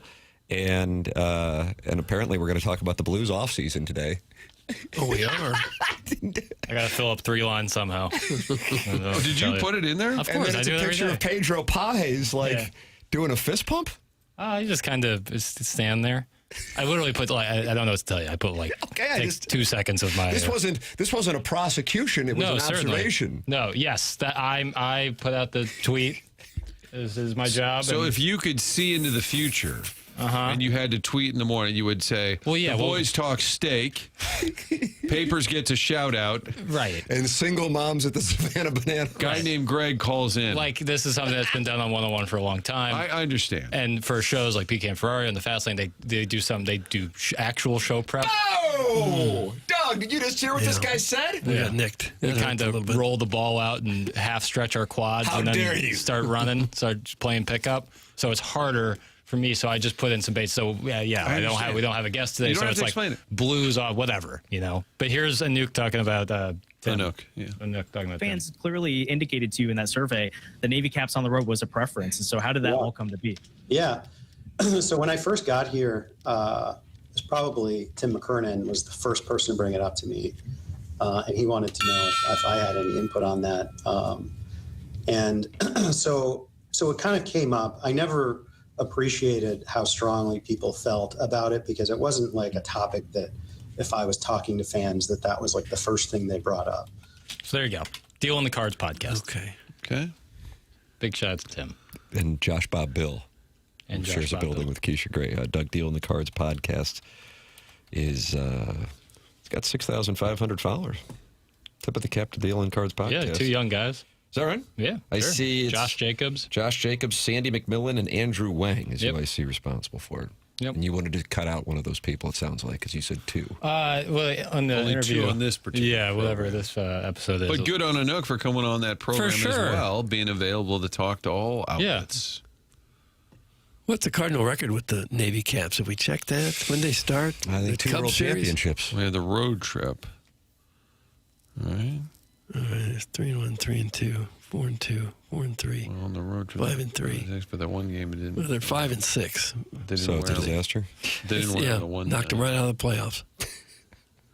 Where do I find this predicted dossier every day? The Pictionary? Yeah. Oh, no, your the Twitter tweets. Yeah, Twitter tweet. 101 And ESPN. so that way I can find out what's on the show. Oh, great. Now I'd like to. I just saw Pedro Paez in the Victory Blues, Doug. I call them Powder Blues, but Victory Blues. Okay. And he's kind of like, doing is that the come on ride that train dance? Or like when you're like going past a truck and you're 8 years old and you tell it to honk. Boy, there's always a guy at 44 and like the exit past Elm who just stands there. You've ever seen this? Doug, you and I, we're meat and potatoes guys. We're the only guys in this studio who go on 44. Yeah, we're hard I scrabble. know. 44 in Elm, yeah. Don't act like you're relatable. No, because I like there's a don't act like you're relatable. You've never been on Highway 44. There's a great. They don't allow me on 40. You probably played it. There's a great bagel place right there off 44 in Elm. Bagel Union, delicious. Bagel Unit? Union. Is that on Big Bend? Maybe. Wow, so cryptic. Elm He doesn't and want Big anybody Bend. else to have Well, the I'm not bagels. positive. I think it's Elm and Big Bend. Yeah. It's right by the Schnucks. Yeah, Caddy that's corner. Big Bend. Okay, yeah, Elm and Big There's Bend. a little business district just to the south of there. Maybe? Yeah. Timmy's on the Rock Hill Bridge. That's from Jonathan Titsworthy. Rock Hill Bridge, Doug, if you want to drive by. Okay. He just and he's stands always there? there, and he does the Pedro Paez and the 101 ESPN tweet fist pump. Yeah. And he wants the semis to honk their horn. I guess. Is there a lot of semis going over that bridge? Oh, probably under it. Okay. I doubt there's many going over the bridge. Doug, you'd go south of there on Elm. Would you get to that? Was it Johnny's Market or was it Freddie's Market? Freddie's is in Rock Hill there on Big Bend. Where was Grandpa Pigeons? Oh, there were several locations. You kidding me? The one Baldwin had one. I was familiar with on, I guess it'd be like where Mackenzie Point is now. There's a Deerblings there on Mackenzie Point. Just when you're passing the river to Pear. Mm-hmm. Martin, there's a Deerblings right there. There was one in Baldwin. There was one in North County that I know of. Wasn't there one by the Botanical Gardens? Or what was that? What was the other place you guys always talk about? Gringo Jones. Gringo Jones and me. God, that song is just awful. You just sang it and you sounded beautiful. Gringo Jones down on Vandervetter? Still there, It's right? there by the Botanical Gardens. Yeah, it's still there. I guess that's Vandervetter. If you need a giant aluminum or metal giraffe, there you go. This is one of my favorite segments we do of where things were. Nostalgia Merchant. Nostalgia Merchant. Yeah. This show has spent more time talking Salisbury steak and WWE than the trade of Edward Lewin. Talk soccer, not crap. Gosh. That's from the 636. Do you want us to bring back the Homer rule? Do that real quick. Doug, column this morning in the Post-Dispatch about the, Martin, do you mind me using this word? The dichotomy of the doggies' surge and the fans' frustration. Doug, x-axis, y-axis. Okay. Surge of the team. Yeah. But we'll get right on it. All right. This show can be directed quickly. If Greg calls, here we go. This show can be directed quickly. If Greg calls, here we go. Larry calls, here we go. Yeah, I mean, you can dictate the topic by calling in, like Doug's Smurf fetish. That Like was something that movie phones. Jackson wasn't planning on us talking about in the Polos Plus dossier, and then Greg, or Martin's Dangly Bits, or whomever it was, dictates the topics. Respectfully, if you guys start talking soccer, you're losing me and many others as fans. I'll turn the damn radio off. We can't That's win. from the St. Charles Ball Knower. Now he wants a piece of your ass. We're not talking soccer. We're talking soccer. I'd like someone to actually rip the radio out of their car and huck it off the side of the road. That would be real. As opposed to just turning the channel. Yeah. Tim, more like irate. That's from Joey Vitale's Orange Scully in reference to how unhappy fans are. And why do they do that? At the risk of angering their fans for some cash? He wanted a contract extension. They do have a club option for next year, Doug. Apparently, though, they weren't on the same page as far as his value. Okay. Shortly stated. Simply stated. Giving Leuven a contract would have prevented the signing of a forward, which they really need. That's from the Golden Hoosier Show. Trying to spend that money elsewhere. Okay. But they keep on winning. Well, so maybe they know what they're doing. The 636 just cucked you guys right into talking soccer. You're weak, spineless cowards. Oh. That's from the South Side hash-slinging slasher. Do people really watch soccer? That's from the Tim Man. There's some that do. City soccer came in like a lion, and now it's not even a lamb. Does anyone even follow them? That's from Harrison's brother Master, and he tweets at Martin about his collar. Yeah. And apparently improvements. Areas of improvement. No, he has talking points, things to work on. If you keep talking soccer, I'm divorcing my wife. That's from the 314. Huh. That almost sounds like a Chairman Steve Like he thing. could be encouraging us to do that. More Chiefs talk! Some lady Sonia's teacup who yesterday wasn't happy that Channel 5 sent a reporter to cover the Chiefs-Buccaneers game. I actually, Martin, for the first time, I think I'm interested in the logistics of that. Because I don't know if anybody's aware, but local news might not necessarily be flush. They're right. And so for that expense. Well, actually, I think they might be, but it may not be available to all under the roof. Doug, why don't we start up a local news outlet? I don't know. We've got the experience. I don't know. In my 34 years here, I don't know that I wasn't ever told, well, the economy's really rough. It's not, it's Every tough. time. It's tough. Every time. Things are really tough right now. So Channel 5's carrying Chiefs preseason football. So that's not a network-affiliated thing. You can just get it. You So can the get a two Fox contract. could have gotten it, I guess. Correct, in All right. theory. And so apparently they're saying one of the sports reporters at Channel 5 covered the game, I think is what they're pointing out. I mean, we carried some Packers and some Bears in recent years on both Channel 11, Channel 2. But I don't think I would have been up for it. Hey, why don't you go to Lambeau for the weekend? Sure. But that's apparently what's being referenced. Okay. Why aren't you all talking about Mike Tomlin and the underrated job he did with the Steelers? That's from the Kirkwood Frontenac Bi-City area layman. Are you guys cowards? You don't want to talk about that? It doesn't seem to matter what we talk about. Most people are upset with us. Well, when John Hamm was on a couple of weeks ago, people were texting, screw him, he likes the Chiefs. So he can't be on the show because he likes the Chiefs. Need more minor league soccer updates. That's from Dave Madden in the Form Energy YouTube channel. Minor league soccer updates. Well, let's see what we can do for him. What are the minor leagues of soccer? Uh-oh. Ruh-roh. Really, what we do, we Dive into workshop. dangerous waters. We're workshopping the text line. It's kind of what Frances is if they call in. Right. Hey, Mike, hey, how's about you talk about that Leuven trade, huh? And he just kind of goes through it and then sometimes says no. Yeah, who cares? Now, Jackson, would you agree that Major League Soccer, and I realize MLS, Doug, what does it stand for? Major League Soccer. Major League Soccer. Sorry, yes, Right. Doug. Is EPL. Would you concede that point? The top of the top. Right. Yes, without question. That's kind of a shot at MLS. If objective fact is a shot, then I guess. Oh. But, Doug, did you see what happened overseas this weekend? I didn't know. Do you want to hear what Mark Goldbridge had to say about it? Well, sure. Man United lost to the newly promoted Hull City AFC. Okay. Let me guess. 2-1? 2-0, I think. 1-0. And this is our guy we fell in love with during the World Cup. Yeah, Mark Goldbridge. Here you go. Oh, okay. Oh, get out! Shut up! What are you talking about? We're losing to Bumblebee FC! It's 2-0! It's 2-0! And it's from another cross! And I'm cross! I'm very cross! How are we conceding 2 bloody goals from crosses? I'm talking about Rashford and Mainu coming on and we're 2-0 down! Absolutely ridiculous. I tell you what, our defence may as well jump in a jar of honey because the bees are all over us here. Okay, so he's not happy with that. No. What's the team Stan Kroenke owns? Is that Arsenal? Arsenal, who just lifted the Premier League trophy for the first time in 23 years last season. Oh, gosh.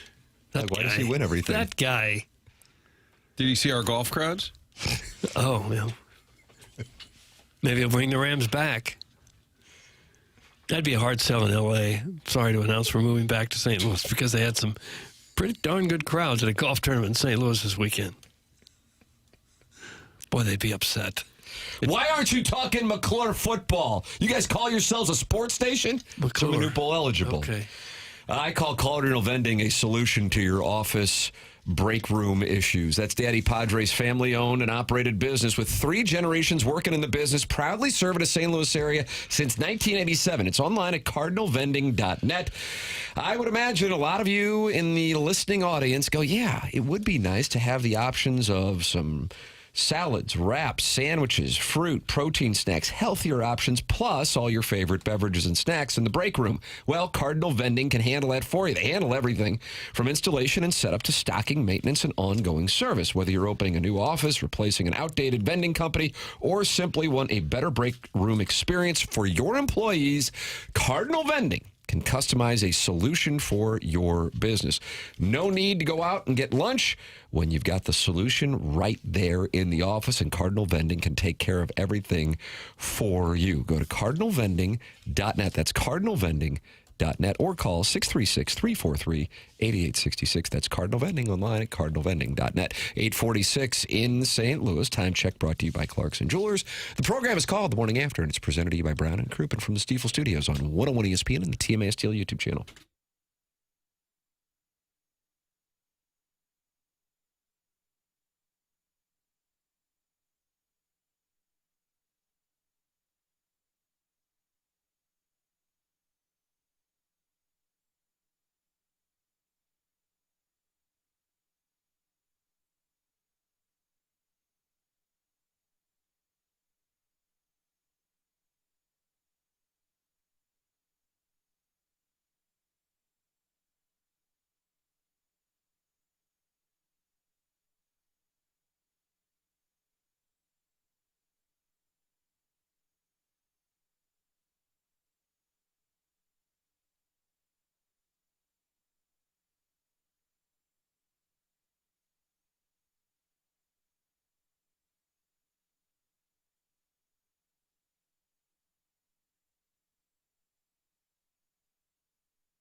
Doug, you like this one or not? Well, not really. Doug, 20 minutes ago, Pete Thamel. And he was called Pete Thamel. Yeah, I heard drink that. with this weekend? Uh-huh. I don't know who that Thamel is, daggum. Just tweeted on his Twitter tweets account. Sources, the Big Ten is set to pass a rule today that does not allow players to return from the NFL and play for a Big Ten school. Anyone who is declared for the NFL draft and did not withdraw, appeared on an NFL roster, or signed a contract with a pro league cannot be on a Big Ten roster. Well, that makes sense. I think the SEC is going to go that way, too. Well, they haven't yet. Yeah. Paul Feinbaum, Doug, not happy. He says it's over. Take a listen. One moment. It's over. One moment. LSU did bring back a player. Yeah, we who got was- the Lane train, and then after that, after you hear Lane Kiffin's reaction to it, then you're going to hear Pete Golding, now the head coach at Ole Miss. Doug, you call him Pete Golding. I do. Talking about reports that the FBI swept Ole Miss facilities for bugs following Lane Kiffin's exit. Oh, gosh. It does mean more, doesn't it? Can you be so desperate for a tight end that you're willing to do something so sleazy as to bring an NFL player back to your team? Come on.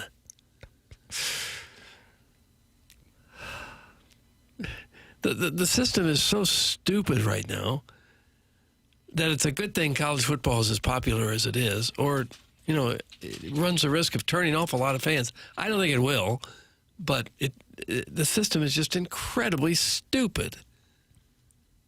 Which fits with the age that we're living in now. In Wayne, It's the age of Lane's defense is more or less, well, if we don't sign him, somebody else will. Yep. That's more or less the defense. One I'm moment. so confused at Feinbaum on there. the Mark Mitchell Kentucky news. I didn't know I don't know anymore what's official because there's all these judges and then there's another ruling and then there's a stay. This was the SEC statement last night after a Monday evening video conference of the presidents and chancellors of the SEC. The conference is issuing the following statement. College athletics, not former professional athletes, have been at the heart of the Southeastern Conference. Individuals who choose to leave college athletics, sign professional playing contracts, and compete professionally should not then be permitted to return to college competition. Allowing that to occur will blur the line between college and professional sports, create significant competitive equity concerns, and reduce opportunities for high school and current college athletes. College sports are for college athletes. The current confusion around national eligibility standards emphasizes the need to advance the Protect College Sports Act. Makes sense to me. Here's I got the Paul Feinbaum audio. Oh, love to hear it. College football has officially plunged into the abyss, Greeny. We have never been at a place like this before. There have been scandals far more serious, but this is a new low in terms of the machinations of the legal system, the NCAA, and all these things. It's just incomprehensible to think that someone was on an NFL roster the other day and he very well could be playing for LSU a week from this Saturday. But it's the way things are right now, and the one thing that I think everybody is waiting for, callers are outraged, fans are outraged across the board. What can, if anything, the Southeastern Conference do about it? There has not been a puff of smoke from the headquarters building in downtown Birmingham. Something will be said at some point. There is a president's meeting at some point today or tomorrow. And I think the league would like to speak as a group, with the exception of LSU, which has always been a bit of a renegade, and that will be eagerly anticipated. But until then, Greeny, it's just chaos. There you go. So Lane Kiffin had this to say regarding LSU bringing back players who left school, signed pro contracts with the NFL, and now back to Baton Rouge. Do it. So, we have made a decision to recruit some kids around the country. And, through these multiple injunctions around the country, which this is not a first time in college sports for a while, a group of players were granted a 5th year of eligibility around the country in multiple sports. And through them winning their injunction and entry into the portal, they're available to recruit. And so ourselves, like many places around the country, are recruiting them. And at the end of the day, because of these rulings, they're either going to play for you or they're going to play somewhere else around the country. So we've made a decision to recruit them, like probably most people are. They're recruiting off NFL rosters now. Watching the waiver wire during the preseason. So Pete Thamel this morning with the report 25 minutes ago that the Big Ten is set to pass a rule today that does not allow players to return from the NFL and play for a Big Ten school. Anyone who was declared for the NFL draft and did not withdraw, appeared on an NFL roster, or signed a contract to the Pro League cannot be on a Big Ten roster. Ross Dellinger tweeted this morning, SEC presidents are expected to direct athletic directors against accepting pro players under threat of penalty. Per bylaws, Greg Sankey and or presidents hold authority to deem a player ineligible, fine or suspend coaches, etc. Will they? Ross Dellinger has a quote from an anonymous source that says, "This is Greg Sankey's Sorsby moment," referencing Big Texas 12, Tech right? and the Big 12. So he would have to then stand up to some of these coaches. Now, for the record, Missouri is in the mix for a running back, Doug. And this running back is an SMU transfer. And his name is TJ Harden. And he's not just an SMU transfer. He is a former Seahawks running back. He's in their Ring of Honor, Doug. He had a nice 10-year run. TJ Harden. TJ Harden, the former Seahawks running back, is, per Yahoo Sports, in the mix to come to Columbia. Missouri and Kentucky are battling for his services. This posted by Yahoo Sports 4 hours ago, outside of the fact that the gentleman played for the Seattle Seahawks. Sure. And is now in the mix to then make his move to Columbia, Missouri to play for the Missouri Tigers being of interest. You also have the element that makes one go, how's that looking for the Ahmad Hardy situation if Missouri is going to spend some money on a gentleman who spent some time with the Seahawks? Well, if all the conferences don't go in and say this is illegal, it's going to taint everything. If you're in the playoffs and a couple teams have got former NFL players on the roster, everyone's going to say, well, this isn't fair. It just simply isn't fair. Right. Now, what does a championship mean if you're using former NFL players? If I were to play devil's advocate simply for the sake of the conversation, if some of these athletes knew that they were going to be granted a 5th year of eligibility after their season in college, they might not have entered the draft at all. They might have understood, okay, well, I can make a lot of money in college. I'll stay here. But this was just granted. They just granted these 5th years of eligibility after the NFL draft, after signing these guys. And TJ Harden's never taken a snap of a regular season game with the Seahawks. Just to play devil's advocate, I think this is crazy. I want that on the record. Well, I would say, sorry you didn't know, but you're obviously good enough to be on an NFL roster. So that's where you belong. You had 4 years. That's enough. Sorry you didn't know. He was waived, TJ Harden, on the 17th of August. But good enough to get into a camp. Sure. But I think, most Jackson, players never do you that. understand the player's perspective. Absolutely. The question is, do the universities, the programs collectively say, okay, this is silly. We're not.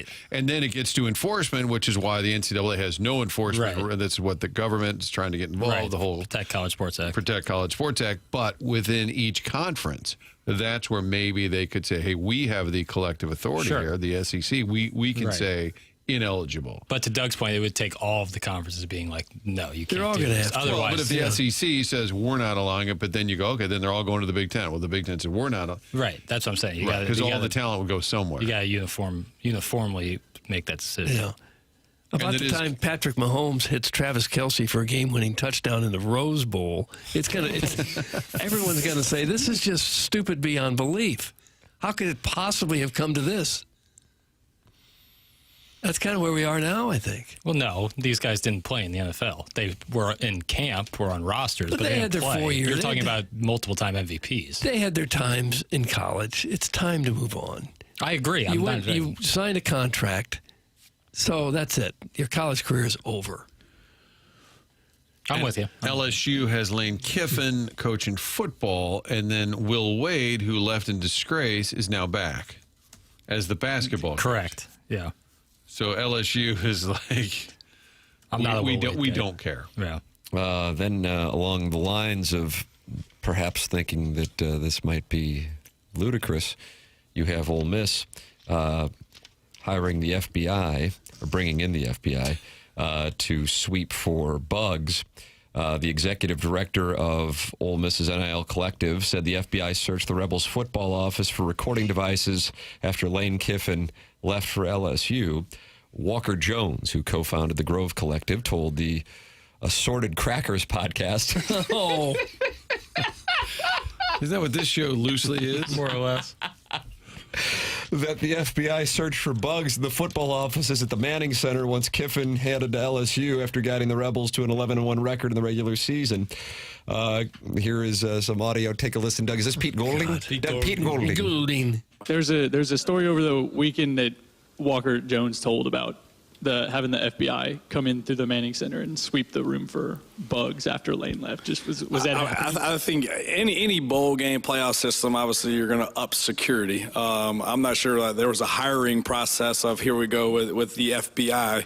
I do think we probably have a current player whose dad just so happens to work for the FBI that lives in town, that from that standpoint, there was no measure to go, oh my gosh, here, come in from that standpoint. But no, obviously, anytime you get in that playoff system and you had guys from this building go to other places, you want to make sure it's secure for your players. Nothing from our standpoint, but the video access and everything else and all those things that you're doing regardless where you're at. I mean, that's no different when, in the semis and the quarters, regardless where you're at, for the hotels that you're staying in. Like, you've got to up the security. People are in and out, and you're sweeping trash cans. I mean, that's been done for the history of ball. So, no, there was no hiring process of, hey, let's get the FBI in here. Holy cow, let's start looking around. No, it wasn't anything like that. Like, there it is. Do these guys even have a shred of integrity and honesty? Even just a shred? Do they really think that for one game it's worth doing all that for when LSU plays Ole Miss? September 19th. Are you going to go? No. Why is that? Because you want to see the Troy game? Well, I'm liking college football less and less as I see just how seedy and dishonest that it is. It bugs me. It's now all out in the open, Doug. Is that a play on words? Are you doing puns kind now? of, yeah, kind of. I liked it. I didn't mind it. See what I did there? Yeah, this Assorted Crackers podcast, by the way. It's a weekly lifestyle and talk podcast hosted by three men in the second half of life, exploring personal passions, everyday escapes, and nostalgia. Yep. There we go. This is nostalgia merch. I think you might subscribe to Assorted Crackers. Here we go. Assorted Crackers. Second half of life, would that be anybody like over 40? Probably. Yes. What's the math? 36? Yeah. 38? What's life expectancy? 73? I think it's a little older. I think if you're under 5'2", it's actually longer. Yeah. U.S. life expectancy in 2026. I think for men it's like 7 or 8. Men is 76.5. And women it's like 81.4. Okay. Why do you hate capitalism, Doug? It's from Big Tough. Well, it's just the dishonesty of it all. The capitalism? No, wow. The college football. Here. Jackson. No, I think to Doug's point, got a surprising ally. It used to kind of always be hidden under like this, like to Doug's point, like a seedy underbelly of college football. That's now these are student athletes risen to the forefront. Now it's all on the table. So the transparency, while appreciated, also shows you just how greasy it all is, right? And and corrupt, and so like to ignore that sometimes can be tough. Now I think part of it is also like the reality show element of college football, especially when you talk about the coaches and like hiring the FBI or having someone's FBI dad show up to sweep for bugs in case Lane Kiffin left some recording devices there. That to me is just kind of like funny, but I do get that it is also seedy. Yeah, I would say it's just kind of trashy too. It's so distasteful. Guys, I played at Mizzou back in the late 80s and early 90s, and I miss the good old days when we used to just cheat straight out. I don't like how it's convoluted cheating now. That's from Floyd Velvet. I wonder how many of these players even go to class anymore. When is the last time you heard someone's academically ineligible? People laugh at that now. Right. I don't think that we can say that they're not going to class. I don't know if all of them do, if they don't. I would believe anything at this point. Sure. And when they say the lines are blurred between professional... No, they're not blurred. It's very clear. College football is professional athletes. Right. is professional sports. Right. And to claim otherwise that, it's still pure amateur, baloney. Right. It isn't. I think that you should go full on and be, boys of the university and fully make them professional athletes. I think that would be better. Well, they are now if they're getting paid. But they can't, but they're not technically university employees, which means they can't collectively bargain. So like with the Protect College Sports Act, they can't be the ones like collectively bargaining with the universities or the NCAA on how much money they can and can't make. So they're still being decided upon, but they get paid, which is better. Progress.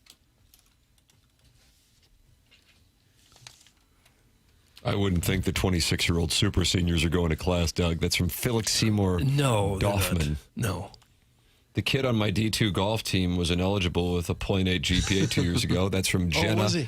And her last name is Tolles. I'm cracking down on the golfers. When was the last time a football or basketball player was told, no, I know you're really good, but, you didn't quite cut it in that history class? Never. Doesn't happen. You're welcome to get involved with your thoughts by texting in at 314-399-9646. You can call in anytime you want. Callier and Thompson phone lines, 314-974-0101. Coming up in about, 40 minutes, we'll have the Design Air Heating and Cooling email today, the morning after, at InsideSTL.com is how you can compete in that. Send yours in the morning after at InsideSTL.com. And open up your YouTube app and talk it over with 299 people. Can you be the 300th person in there today? It's the TMASTL YouTube channel. Subscribe to the channel, and we are on there Monday through Thursday from 7 a.m. to noon, Monday through Friday, 7 a.m. to 11. Doug, no, after the morning after on Friday, although I know you're trying to get that. I'd like to get it bumped up to a couple more hours. What about the best it can? Can't you just hit the old rewind on Friday? ATMA, all 4 ATMAs from that week play on Friday right after this program. Perfect. Yeah. So what you asked for essentially is exactly what happens. How about that? Magical. Email in. Design Air Heating and Cooling email today is coming up on the Polos Plus dossier. We are now in the Mark Hanna of Evergreen Wealth Strategies 9 o'clock hour, and Mark is online at evergreen-ws.com. Over the years, doing sound stories and interviewing people, looking back on their lives and telling the stories of their lives for their friends and their family members. Oftentimes, one of the questions I'll ask is if you could go back and tell yourself something at 20 years old that you now know that you wish you knew years ago, I would tell myself, get yourself a financial advisor. I was talking with my son about that last night.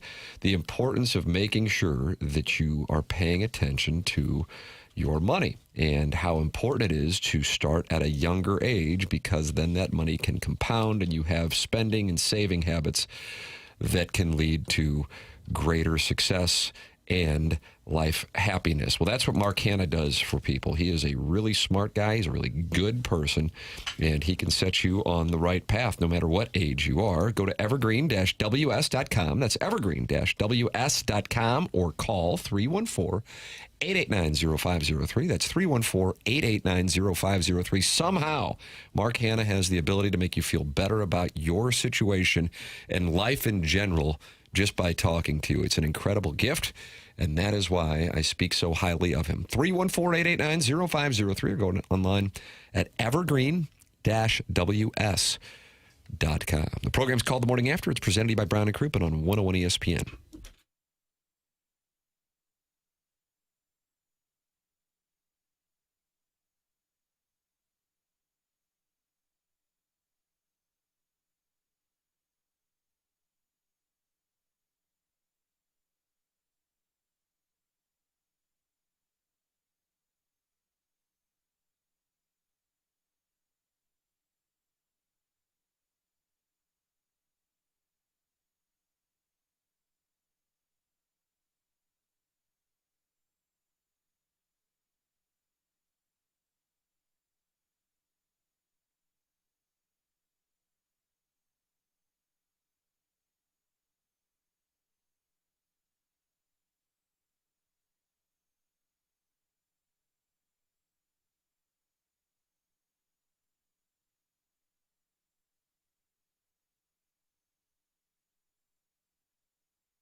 This is Jackson with a Sports Center update. It's brought to you by Saliga Heating and Cooling. Cardinals, Orioles tonight, 6:45 p.m. first pitch. Matthew Liberatore towing the slab for the Redbirds. That was another Sports Center update brought to you by Saliga Heating and Cooling, a Daikin heating and air conditioning dealer.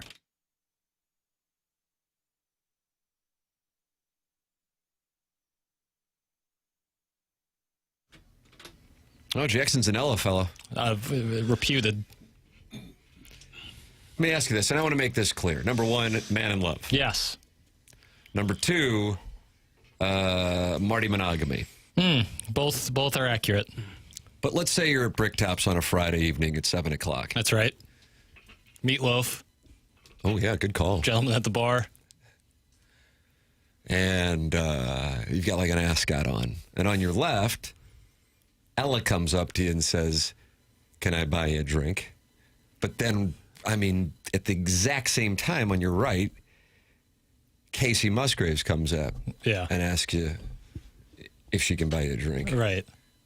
Who are you taking up? I'll have a pina colada from Ella Langley. How about that? Oh, will you really? What a moment. And that's because you're offended by Casey Musgraves' set for her new tour? No, not at all. In fact, You like the scrotum. Well, I want to go to the concert when it comes to St. Louis. And you're not going to be offended by the glittering scrotum. Yeah, I mean, I don't have any kids to explain it to, so I'm in a good place. Who came up with the marketing idea of a glittering scrotum? Put that off. It was probably her idea, if I had to guess. Would you go to a club called that, Doug, like late at night? Hey, I'll meet you out there. Sounds like a gay bar. Probably not. I wouldn't go. I don't think so. The glittering That sounds like a great night. Just sitting there having a pina colada. And then Ella Langley and Casey Musgraves want to buy you a drink? Massive country stars on my left and my right. Meatloaf in front of me. Barrel cut. Barrel cut meatloaf? That's what it is, yeah. All because your hair came back fuller? That's why they're asking? I think so. That's right. I think so. If you listen to the Assorted Crackers podcast papers, there's one on July 1st called Cocktail Quickie. The curveball crosses the plate. They break down cocktails. Oh, really? I found me a new thing to do here. This is good stuff. You really like this Assorted Crackers? It's my wheelhouse. Nostalgia. Yeah, for sure. This is a... I don't know. Do what you want with this take, because you say Martin's a nostalgia merchant. That's right. And then there's dangerous takes. There is dangerous takes. The first one was when I said Tony La Russa took too good of a number with number 10, and it should have been reserved for dangerous a player. takes. Yeah. And then when all of us were out on Friday, or just me and Martin were out on Friday. Yeah. I step out of the studio and you decide to go after the cycling community. Was that a dangerous take? I just didn't like how the one guy who I drove past at Forest Park didn't stop at the stop sign. Didn't have any plan to stop. You can't say anything. But I asked, I said I'd come in peace. I don't know if it matters. I mean, Ringo Starr did the whole peace and love thing while telling people to never talk to him again. Peace and but love. I still said people never send him anything to autograph. Look, they're already assembling out in the parking lot. I know. I was nervous that they were going to knock on my door and chest press their bikes. They're coming together. They will I come. get it. Did they come for you? No, not that I know of. Maybe this audience isn't really into cycling. We've been waiting for you. Dangerous take. Dangerous take. I forgot what my dangerous take was. So you the dangerous take you is clarified what a dangerous take is. I wanted to see if it was a dangerous take, and now it's completely slipped my mind. Meanwhile, was it about cocktails? I don't think so. Okay. Nostalgia merchant is living on somebody. Chuck Marlowe. He's a nostalgia merchant? Well, he sent out a tweet the other day. He said it was on this date in 2017. Remember when we had the eclipse? Yeah. We were doing a remote, and he had a picture of me, Chuck, Chris Gardner, looking at the sky with those little glasses on. Yeah. And somebody responded, "Chuck, you're a nostalgia merchant." Hell yeah. So it's got a life now. By the way, that would be a great trio right there to grab a cocktail with. Ella Langley, Charlie Marlowe, and Casey Musgraves? Or Martin, Chris Gardner, and Charlie Marlowe. Wasn't that a show? Yeah. I wish I listened. The midday grind. How about that? He's kind of dunked on you unknowingly. I wish I listened. Why don't you go back to I was the in old college. seasons? I was It in the college. midday grind. Me and Chuck and Chris Gardner produced. Nice. He got a little surprise visit from that guy. Didn't Gardner run for Senate or something? Got a lot of votes. And by a lot, you mean? I think he got 2,000 some votes. He had a write-in campaign. Yeah. Doorman, Chris Gardner. Yeah, doorman. Get involved. We got the email today coming up. It's brought to you by Design Air Heating and Cooling. The morning after at Inside STL. polos.com. That is how you can email into the program. That is on your Polos Plus dossier, Polos Plus. That's a local company that sponsors the dossier online at polosplus.com. And that's Andrew Hubbard in their marketing department and Corey Lawson, who's been running the business now, St. Louis business, for 3 decades. So if you are looking for a quality premium brand to put your company, your team, their logo up on Carhartt, Travis Mathew, Nike, Under Armour, many more options, polos, quarter zips, jackets, hats, you name it. Polosplus.com is the place to go. That's POLOSPLUS.com, polosplus.com. So next time somebody at your office, your kid's team, your neighborhood, whatever, needs branded gear, send them to Polos Plus. Help support a local business that supports this program. It's polosplus.com. Tim McKernan, Doug Vaughn, Martin Kilcoyne with you here on the program. It's called TMA. It's presented to you by Brown and Crouppen on 101 ESPN.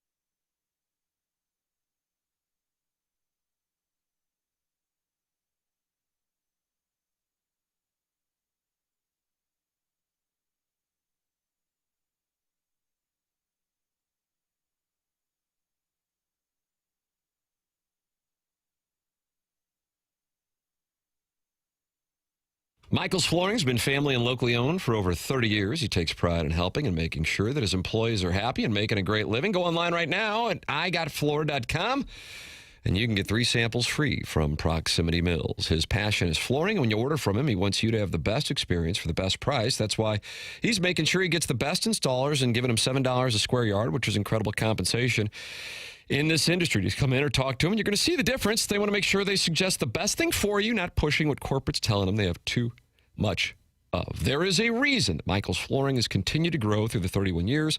Employees love working for him as they feel like family, and he makes sure they are taken care of, and this then rubs off on the families buying the product as they know they have the best interests of the buyers. They have it all, but carpet's awesome, and it's back. They have so many varieties of all flooring in 3 easy-to-get-to locations in St. Louis, in Creve Coeur, Darden Prairie, and St. Peter's. Come see why people are loving getting floored by Michael, and make sure you visit igotfloor.com.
Oh, boy.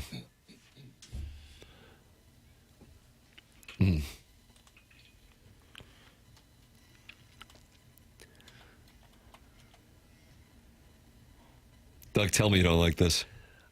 I do like it very much. And when I hear music like that, it just makes me want to get my garage door fixed. Yeah, I can see Does that. this just not scream garage door? And you should scream Schaefer door if there's any problem with your garage door. I think Boots Randolph would agree. If that door won't go up, if it's dented, if it's making a racket, it's just a major pain in the you-know-what. But Schaefer Door is right there to get you straightened out. It's best to call or text them at 636-782-3608.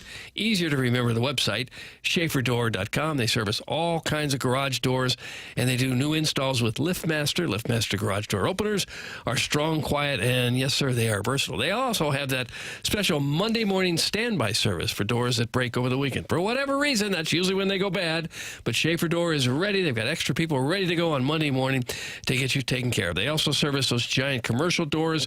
If you're on a business or a warehouse with big, tall doors, Schaefer can handle that as well. The service tech's not commission-based, so they're not going to sell you something that you don't need. The website again, schaeferdoor.com. Schaefer Door is a CHI overhead door dealer. Yeah, that is a wonderful operation. I just had a new garage door installed by Schaefer Door Company.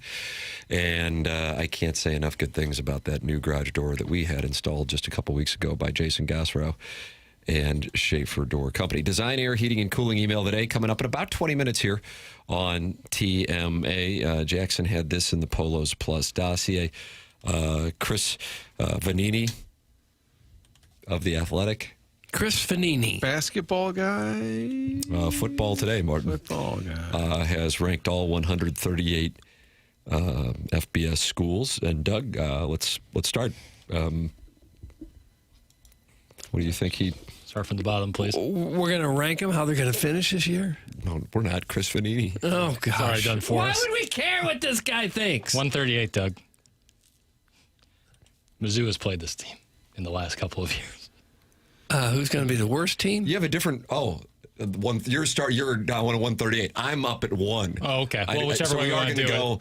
Do you want to go from 138 to 1, or do you go from 1 to 138? Because you're the one doing It's it. a time spent listening thing, though. People are going to want to hear who's number 1. So I feel like it's only right to start at 138. I'm kind of more interested in who's... But now that you've said Missouri's played them, then I assume it's the foliage of Amherst. Nailed it, Tim. UMass. Look at this. UMass. They're at the bottom? Yeah. They're the worst team in all of Division I. Yeah. All right. According to Chris Vanini. 137. I think a former great quarterback is the GM of this team. Tony Banks is the GM. Was Tony Banks left-handed? No. Okay. Well, this quarterback Stanford? was. No. Good guess. Very nice guess, Really good though. guess. Luck went back. Right. Yeah. This is a left-handed quarterback who I think is the GM. I could be totally Not wrong Dan on this. Pastorini. I might be He way was wrong. right-handed. So much confusion. The quarterback I'm talking about is Michael Vick.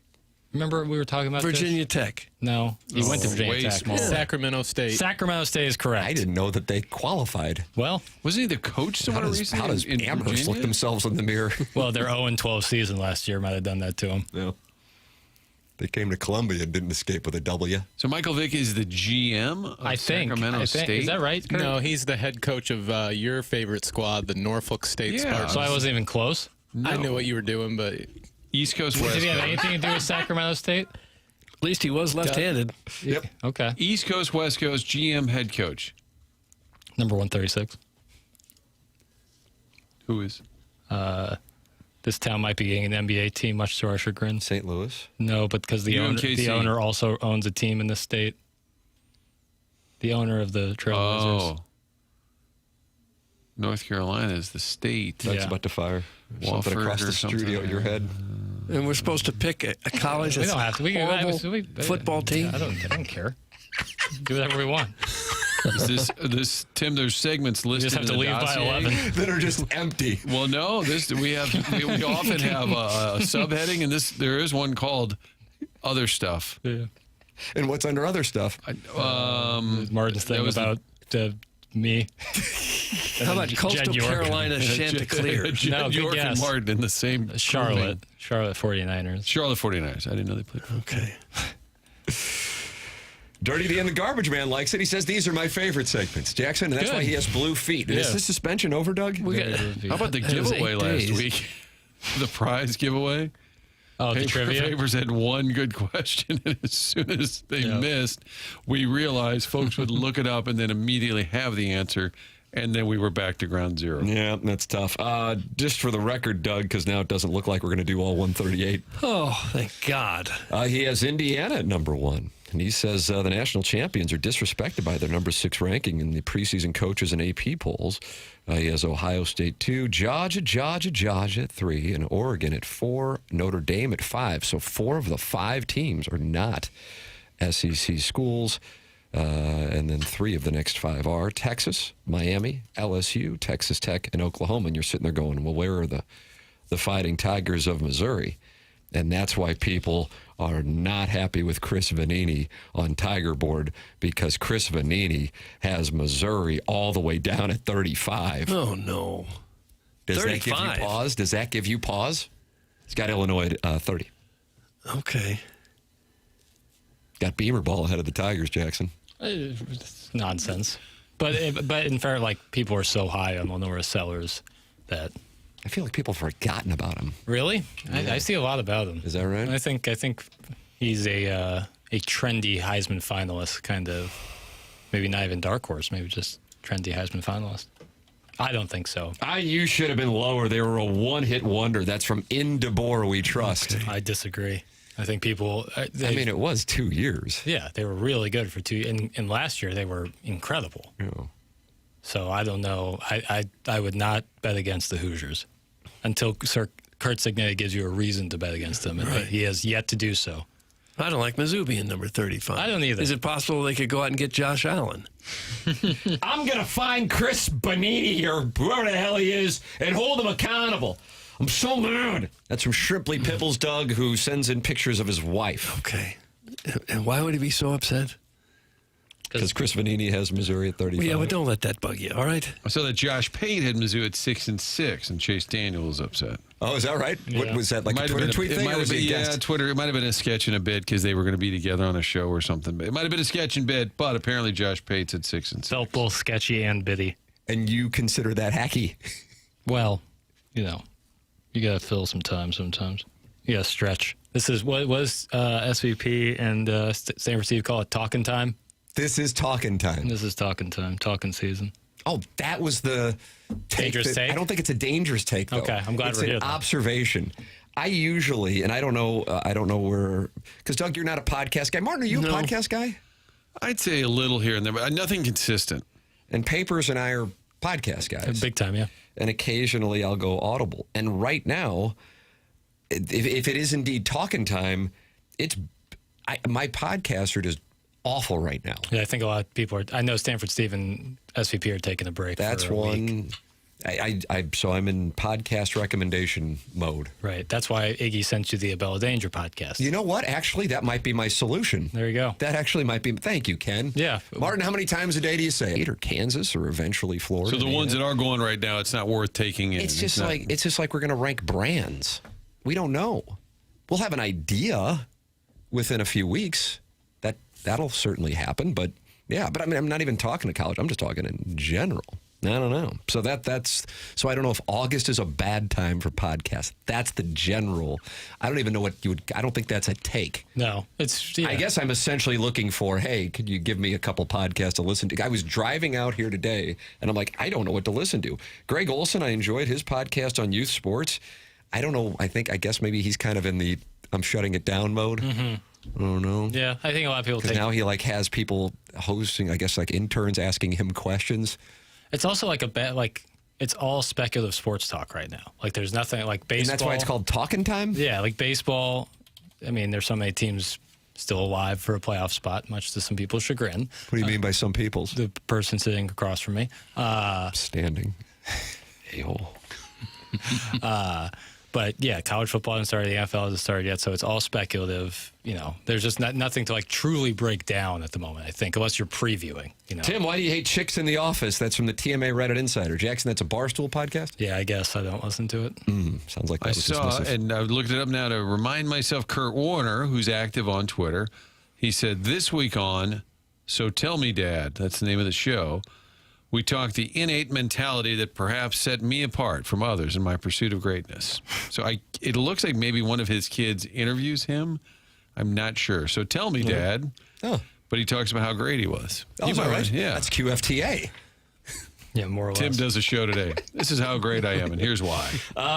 Harrison's brother Master, in a rare moment, is in agreement with somebody on the show. Absolutely zero podcasts to listen to. August is horrendous. Some Harrison's brother Master. You don't do the Joe Rogan thing? I do not. But if you needed to burn 5 hours, you could. He's still number one, right? The podcast. Is that right, Papers? If the guest needed to probably. go to the bathroom. Probably. Pardon my take, probably in there. What about you? For Not a Bill sports Simmons. podcast, He's Bill Simmons' I've never, papers. Bill Simmons and Barstool, I'm not against them. I don't know why. I feel like you're either for or against. I'm just not into them, but I'm also oblivious to what they're talking about because I don't listen to them. Right. I would say I've sampled both, and they're both hugely successful. It's just, I don't know why. It doesn't work for me. No. I'm looking up the top podcast. What do you got, Papers? Top charts on, this is Apple, where there are different charts based on what platform, but on Apple. Assorted crackers. The Daily, the New York Times podcast. Then Crime Junkie. The Rest is History. The Truth About Natalie. Doug, what is the truth about Natalie? I don't know. Is that about Natalie Wood? No. No. It's about Natalie Jones. I guess it's a true crime podcast, I think. A lot of And then- true crime in there, And then sounds like. Joe Rogan is 5. And Pardon My Take, like a top 10? Or is That's that a an top 10 8. sports It's an 8. God But bless, you're good for talking those guys. all podcasts, but in the sports Yeah. realm, it would probably be number one. It is number 1 sports. Smartless is 10. Bill Simmons 12. But in the We are sports nowhere to be world, found, which is a damn shame. It's probably a bogus list then. Yeah, if we're not in there, it's kind of like Chris Vanini put Missouri in number 35. Got the Design Air Heating and Cooling email today coming up here on the program. The morning after at InsideSTL.com is where you can email in. You can talk it over in the Form Energy YouTube chat as well. And always feel free to get involved by texting in or calling in. 314-399-9646 is how you can text in. And you can call in 314-974-0101. Collier and Thompson phone lines. Go to VIP Auto Accessories because they're going to take care of everything. They're a one-stop shop. That's Tommy Sabulka and Brian Grigg. VIP Auto Accessories are expanding their fleet maintenance department now. VIP offers full-service fleet maintenance and repair. Anything from a simple oil change to full engine repair and anything in between. They employ ASE certified mechanics and can provide pickup and delivery of your units to limit downtime. VIP works with all the major fleet management companies, and they are going to pick up and deliver your units to limit your downtime. How about that commitment from VIP? It's VIPAutoAccessories.com. VIP Auto Accessories, where I went to get my windows tinted earlier this summer. For all your commercial vehicle upfit needs, ask for Tommy Sabulka. And for all your aftermarket vehicle accessories needs, ask for Brian Grigg. Tell them TMA sent you. VIPAutoAccessories.com. The program's called The Morning After. It's presented by Brown & Crouppen on 101 ESPN and the TMA STL YouTube channel from the Stiefel Studios.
Welcome back. It is the morning after 101 ESPN. Tim McKernan, Doug Vaughn. Martin had to bolt a little early today for onboarding. I think they're doing a trip. That's going to be a fun trip. They always do something in August.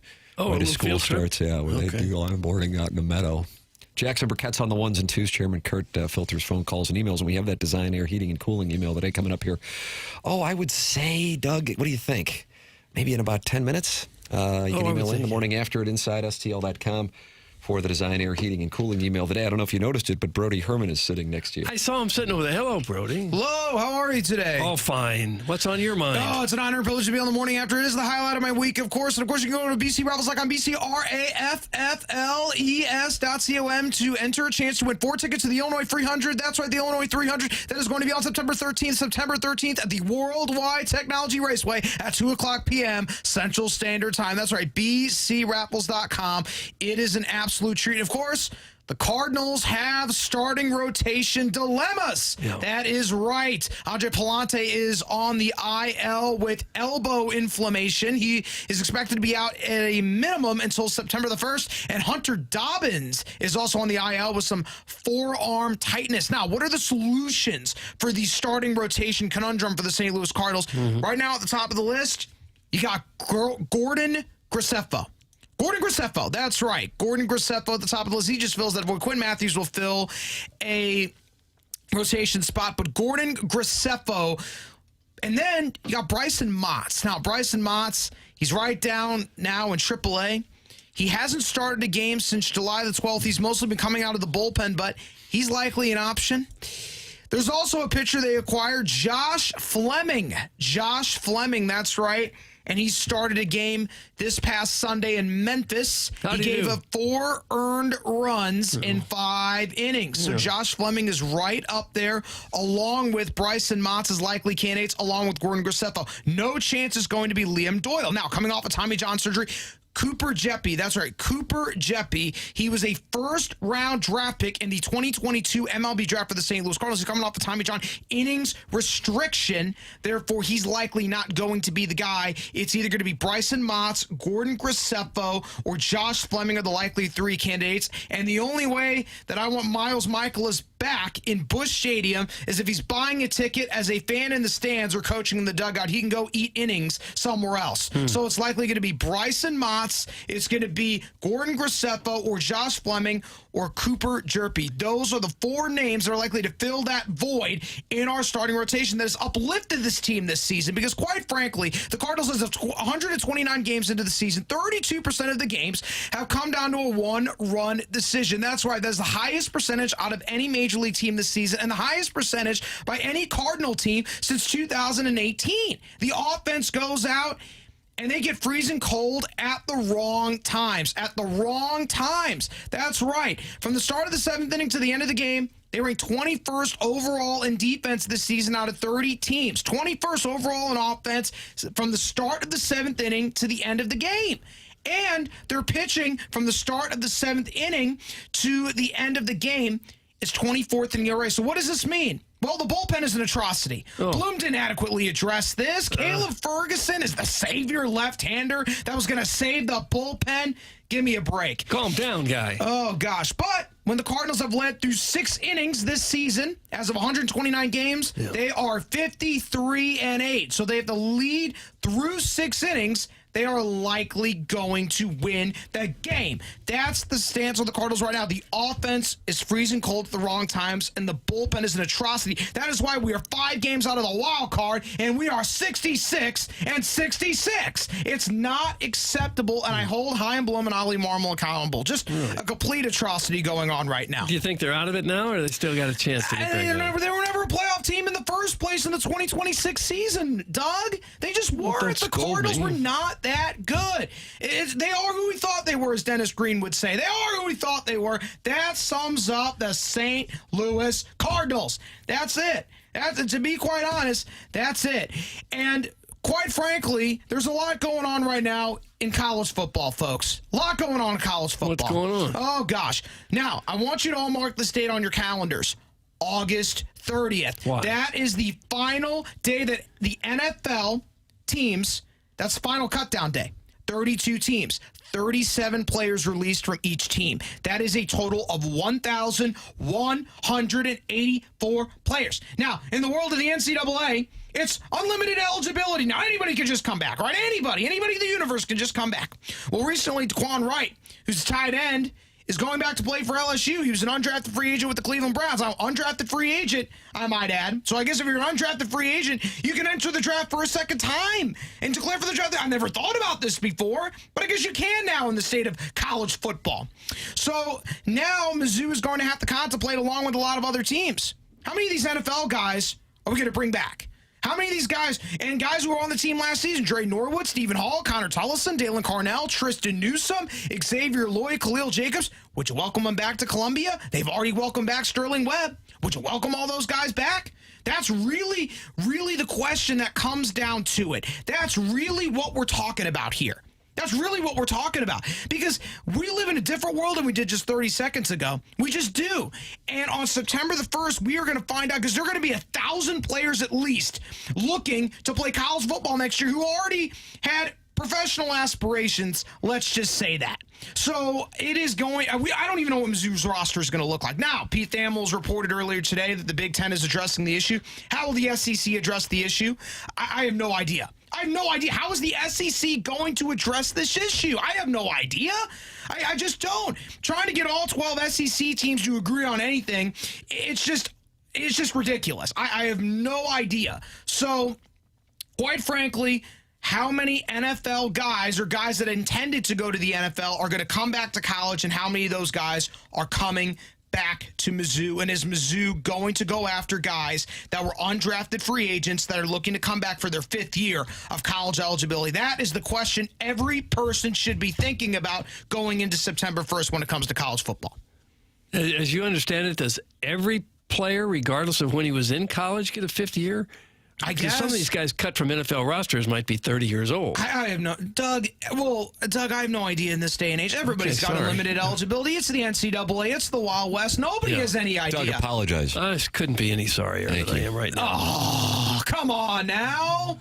Oh, come on. It's just gotten out of control. Yeah, This whole college football thing's gotten out of control, just like the Cardinals have gotten out of control. This college football thing's just gotten out of control. It just has. Quite frankly, I don't get it. I really, really don't get it.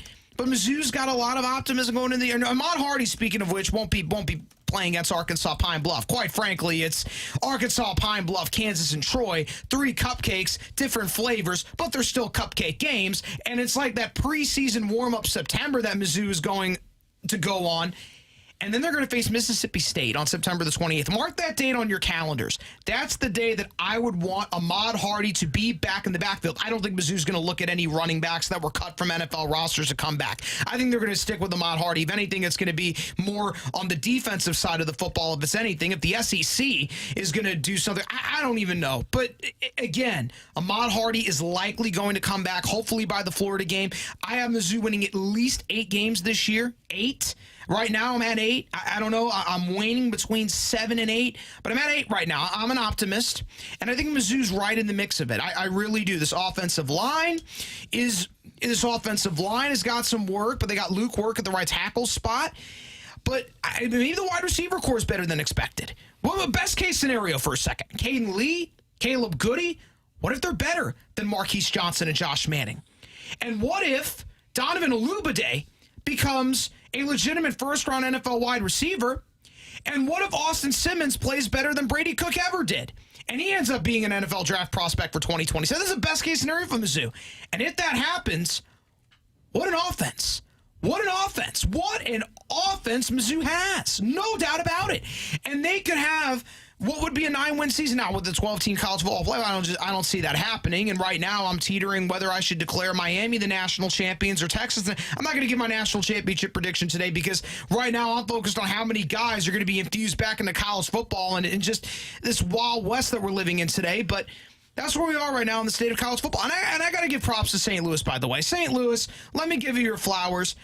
We are a tremendous sports town. We just are. But we are also an event city in Event City. That's right. And when the event is strong enough, the people of the city show up. Oh. And that's what happened with the BMW Championship this weekend. The people showed up. 155,000 people, which broke the record for the BMW Championship, the overall week record, and the singular day record. A lot of people were out there to see Rory McIlroy and Scotty Scheffler and Justin Thomas and Justin Rose. But quite frankly, heck of a performance. Congratulations to Wyndham Clark on winning the thing, and Patrick Cantlay to be the runner-up. Wyndham Clark, who's also won 2 U.S. Opens back in 2023 and 2026, and you got Rory placing third, which a lot of people were there to see.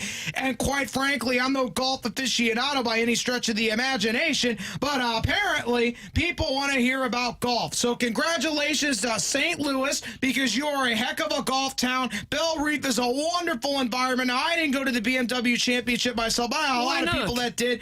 I'm not a big golf fan. I wish I was. Tim maybe needs to take me out on a round of golf and teach me more about golf, because I need to learn more about this sport. He'd love that.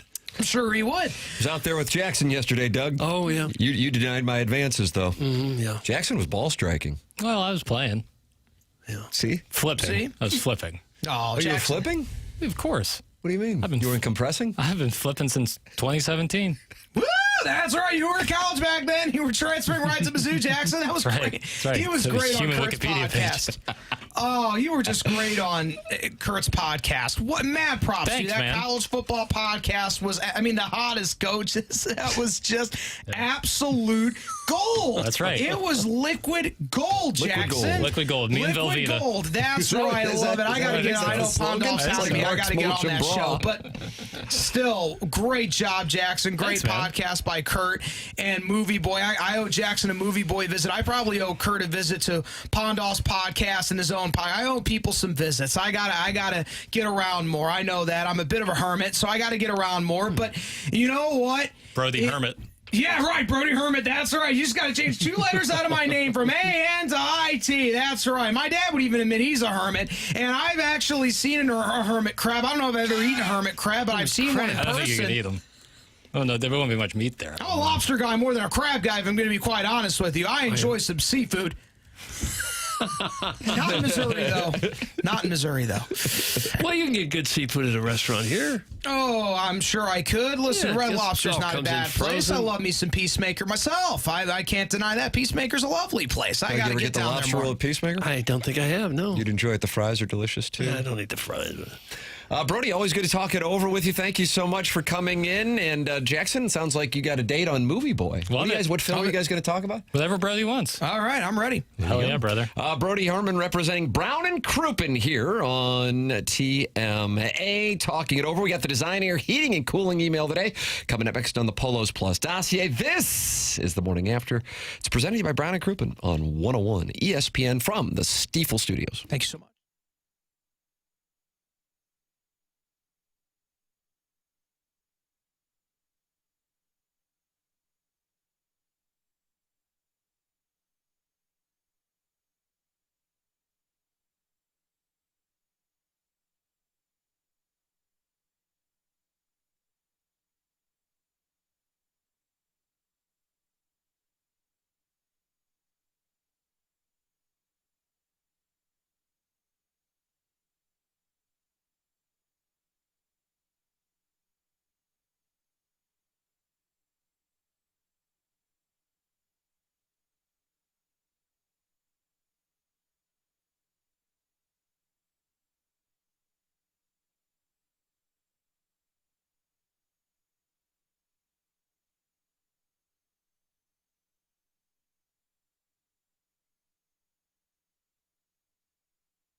is Jackson with a SportsCenter update brought to you by Universal Windows Direct. Cardinals, Orioles tonight, 6:45 p.m. first pitch. Matthew Liberatore on the mound for the Redbirds. That was our SportsCenter update brought to you by Universal Windows Direct. You'll be saying, I love my windows.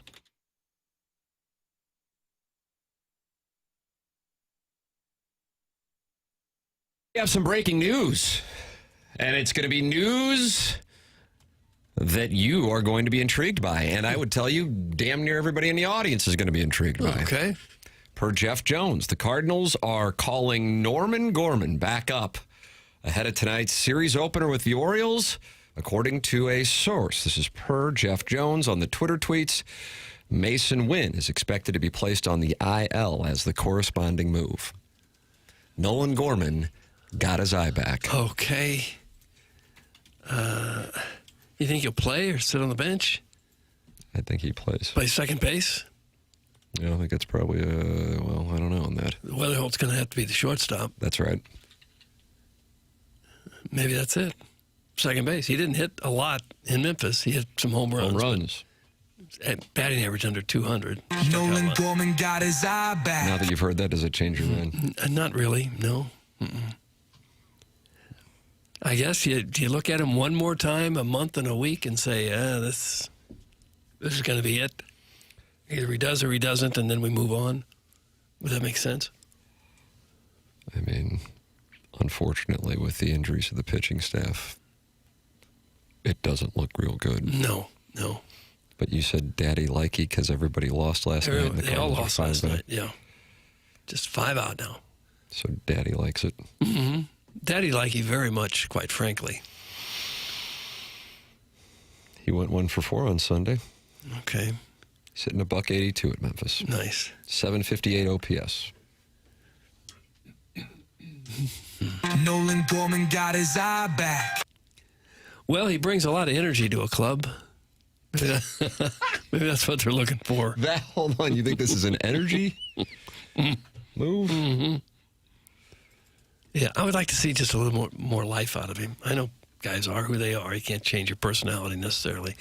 I would just like to see a little more fire in the belly, I think, when he plays. You see how this looks, right? For the record, he is 14 for 63 in the month of August, but 7 of those 14 hits have been home runs. 7 home runs in the month of August with a 903 OPS. 14 hits, 63 at bats, and then 28 strikeouts. That's a lot. A lot of strikeouts. That's almost, what is that, about 45%? Yeah, that's not bad. That's horrible. It's terrible. No, I was saying your math wasn't bad, like on the fly. It's like, you're calculating, okay, I think he's got a set, but I've got a gut shot straight draw and the nut flush draw. Okay. I think I'm going to shove. All right, and that's minor league pitching. We're striking out that much.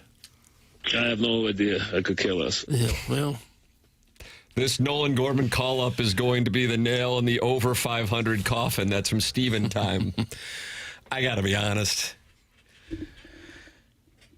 Friday night was where I went, okay. And I was daring to dream. Fist pumping out at Belle Reve during the Thursday round with Rory McIlroy and Xander Schauffele right in front of me and my family on the 9th green when Dane Myers dropped that ball that upset Tommy Pham more than anybody. But then you hear that Dobbins is done, Palante's on the IL, and the team is just gassed as it is with their bullpen. It's like, okay. So... Doesn't matter what happens the rest of the way, really? Unfortunately, I would love to, because this time last week, I was in full let's see if it can happen mode. And of course, I'm still interested in seeing it happen. It's just you're 5 games back, and I don't know who they're going to have pitch.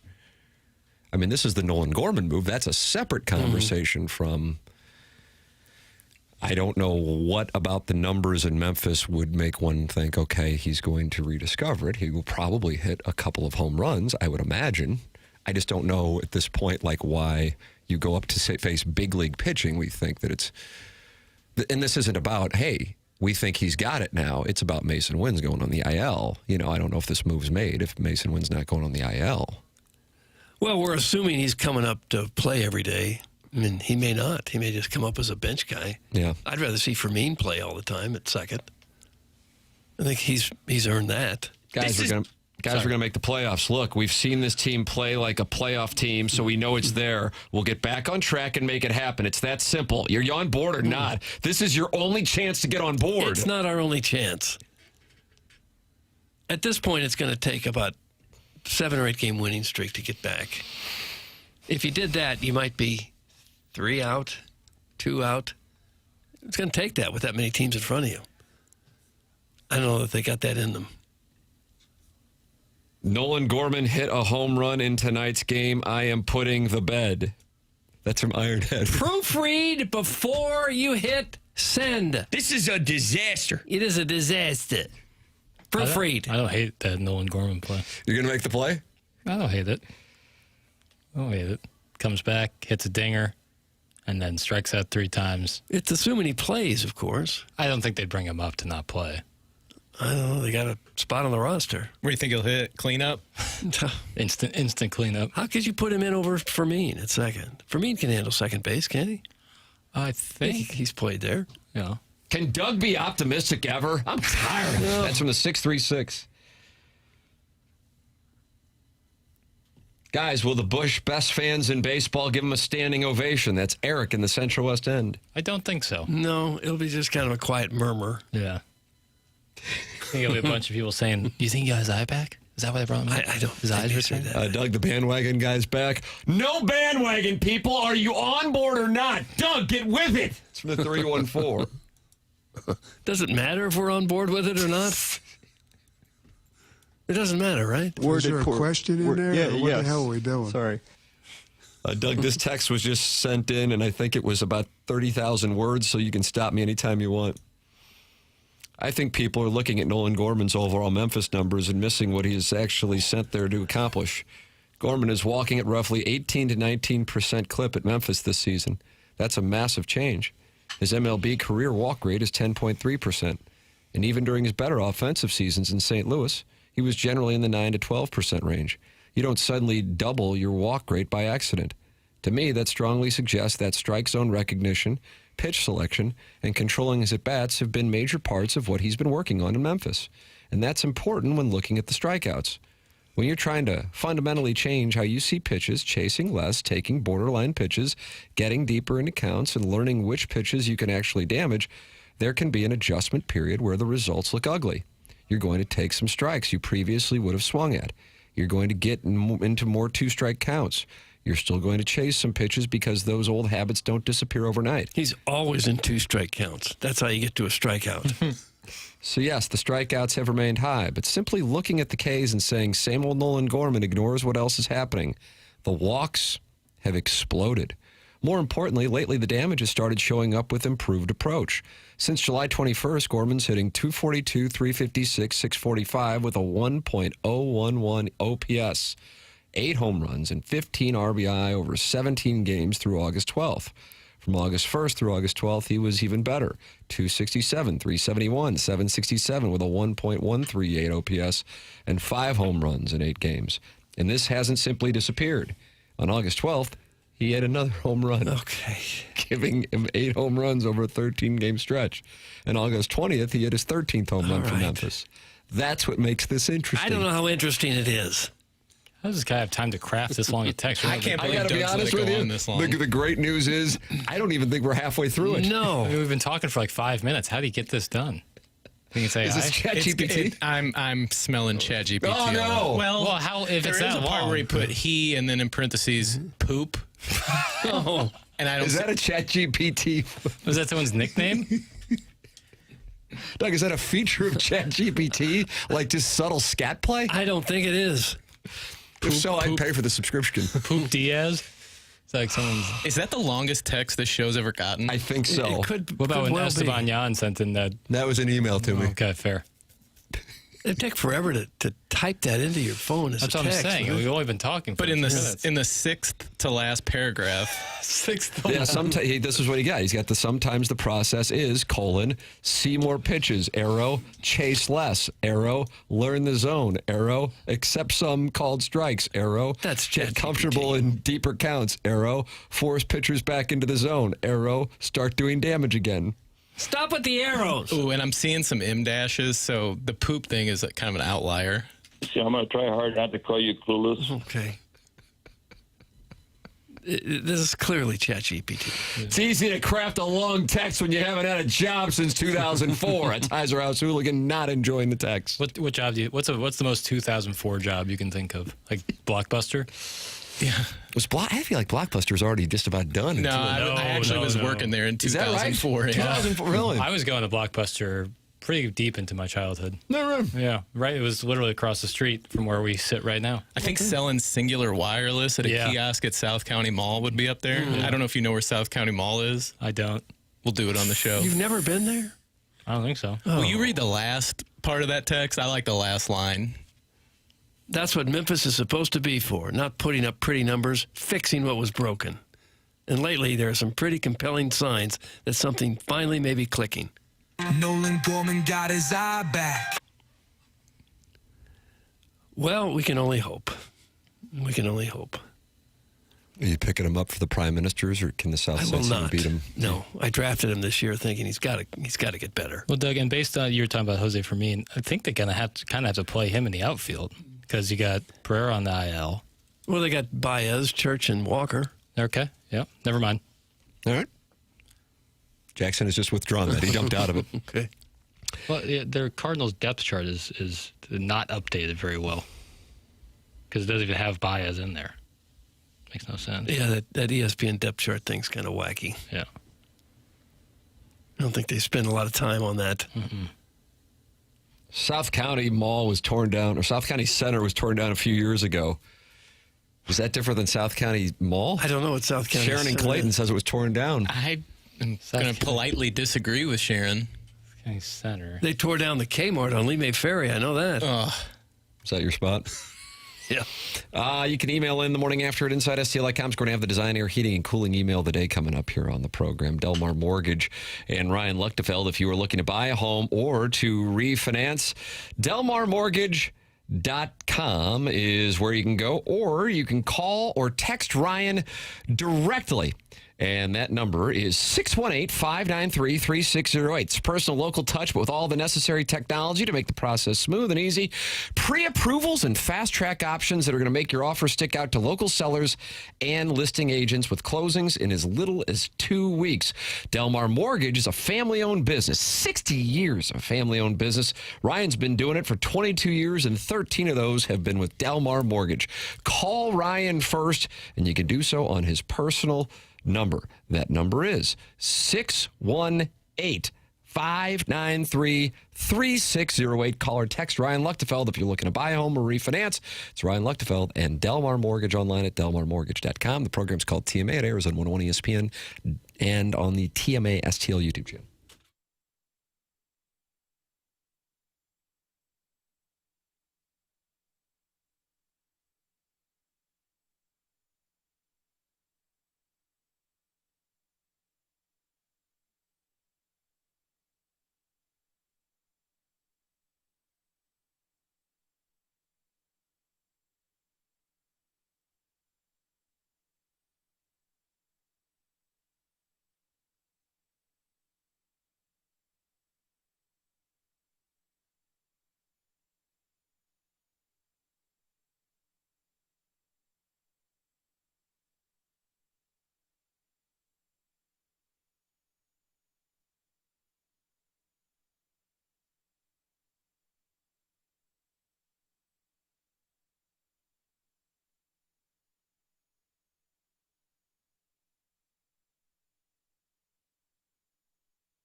Look out. Morning after 101 ESPN. We're about to have the Design Air Heating and Cooling email today. And Doug, you've got a little knowledge on Seth Goldcamp's business, Design Air Heating and Cooling. Sure, I know about Design Air. They've been to my house a couple times. I wouldn't want anyone else to touch my HVAC system at this point. They are that good.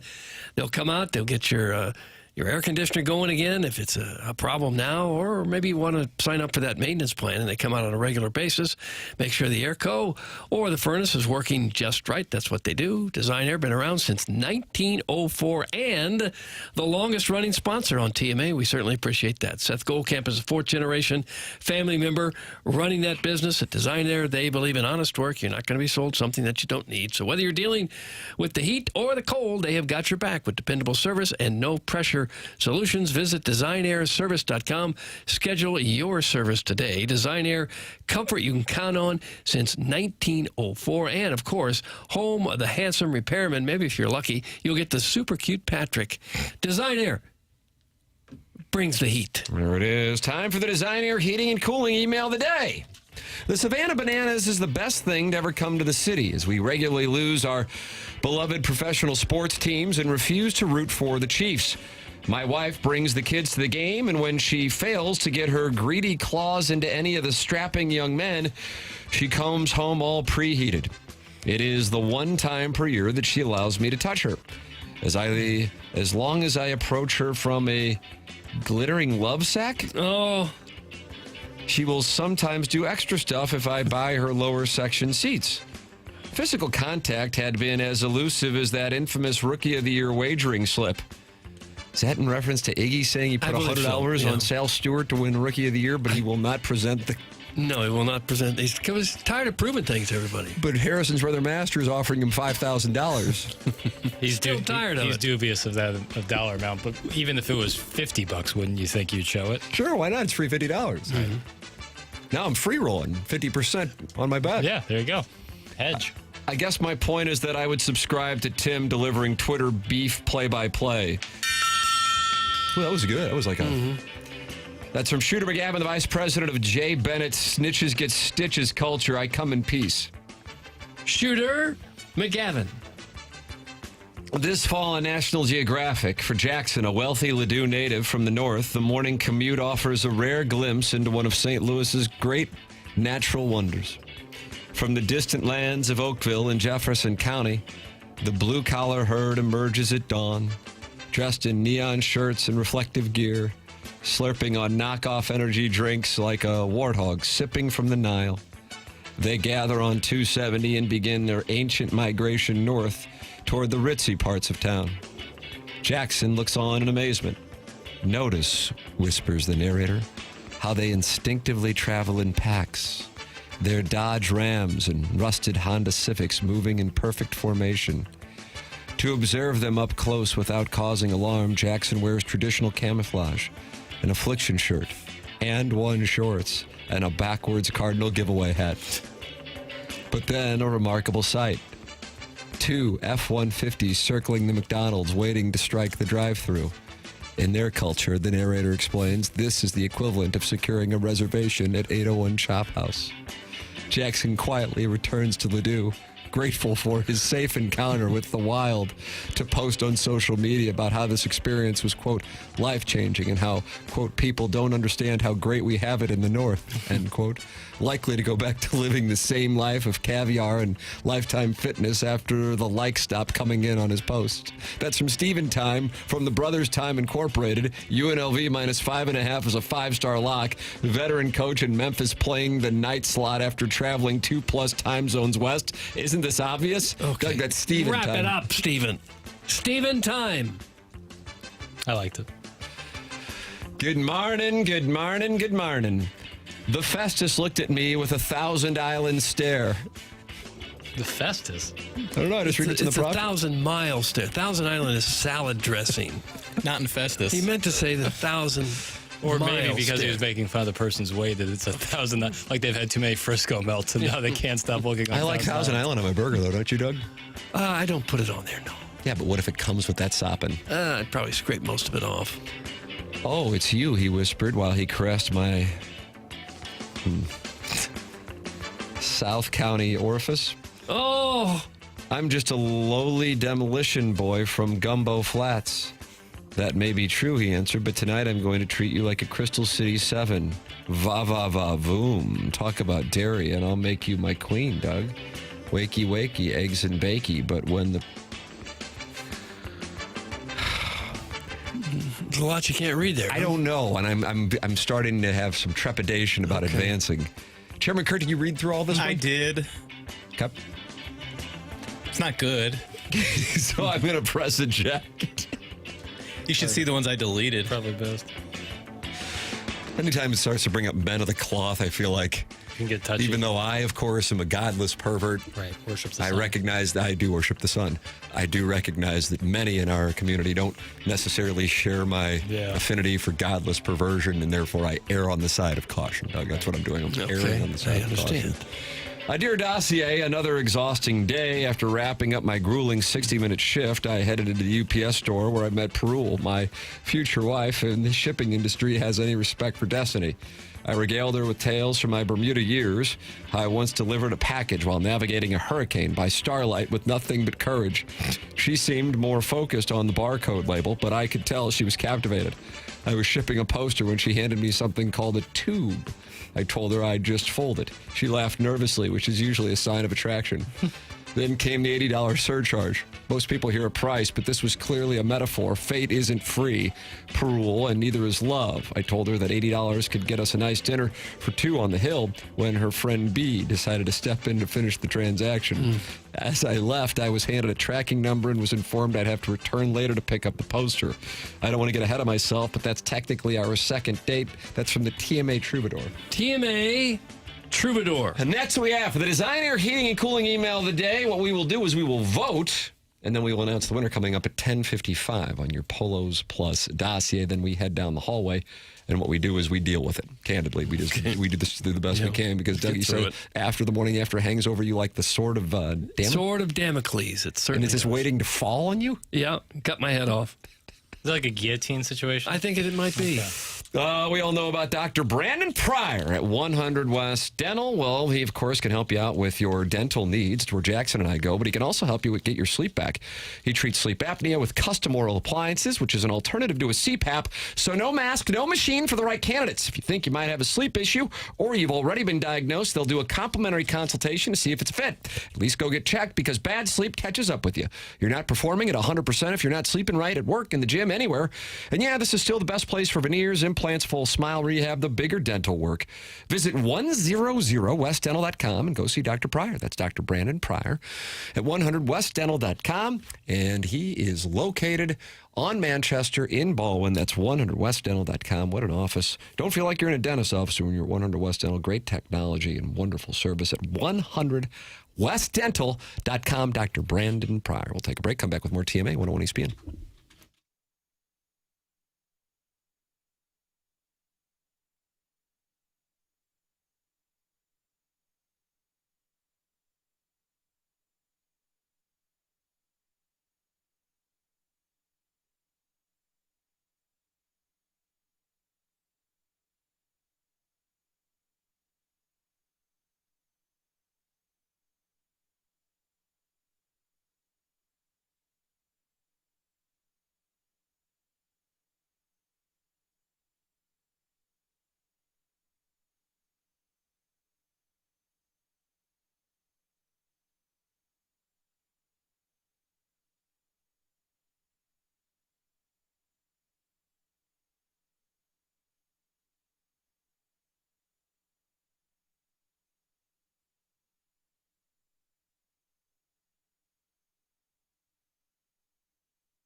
Dude's on the 20. Taylor.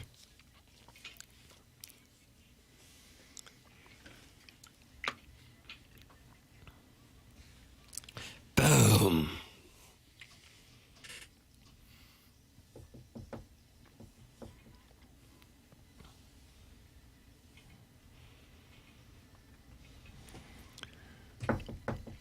Harrison.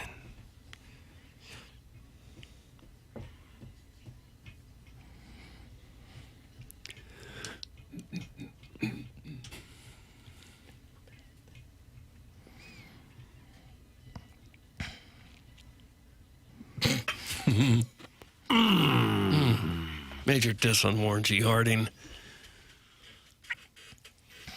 Did we have a listener you used to say looked like Warren G. Harding? No, we had one, Woodrow Wilson. He was the bull. Yeah, Jimmy the Bull.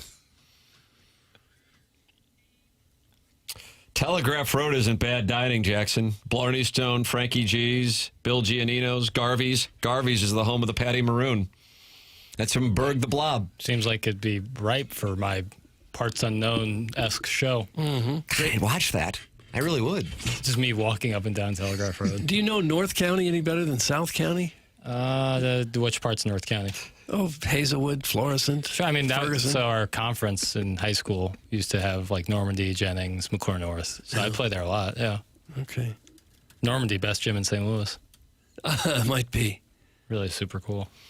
When I'm up there, I have no idea where I'm going. Yeah.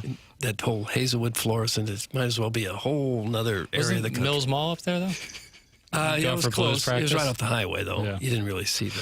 We have 4 texts that say that that was Tanner singing. That is not Tanner It does kind of sound like him, though.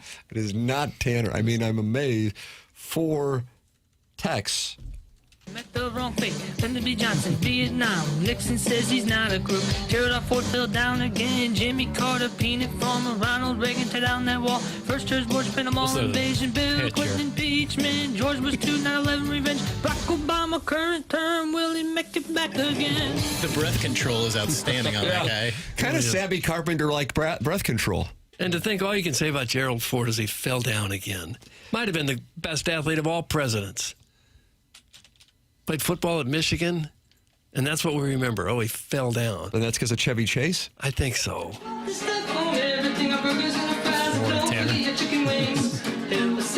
Jackson Cafe Telegraph has some great smoked wings. I've heard.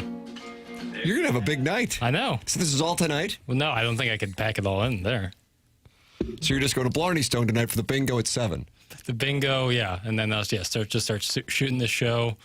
More and more about South County culture. Mm-hmm. Oh. What? That's what Anthony Bourdain would do. It wouldn't just be about the food, it's about the people. And it's going to be completely foreign to you because you grew up in the Ladue region. No, right? but I'll ham You're it going up. to mock the creatures. I'm not working man, really. This isn't a nature documentary, unlike that email from Steven time. This won't be like a nature documentary. I just sense, Doug, it's like Jane Goodall. You know, Yeah. and kind of like, look at this over here. Me in all beige, squatting. Safari, pith helmet. Yeah. Little mustache. And then just, binoculars. Guys, Tanner really can sing. That's in the Bastard James High. Not Tanner. Wasn't him. Tanner. That's Acoustic Sessions, the official band of TMA. Yes. Doug, Frankie G's Reuben's legit. That's from the Pensacola Porpoise. I've heard that's a good place. I like a Reuben.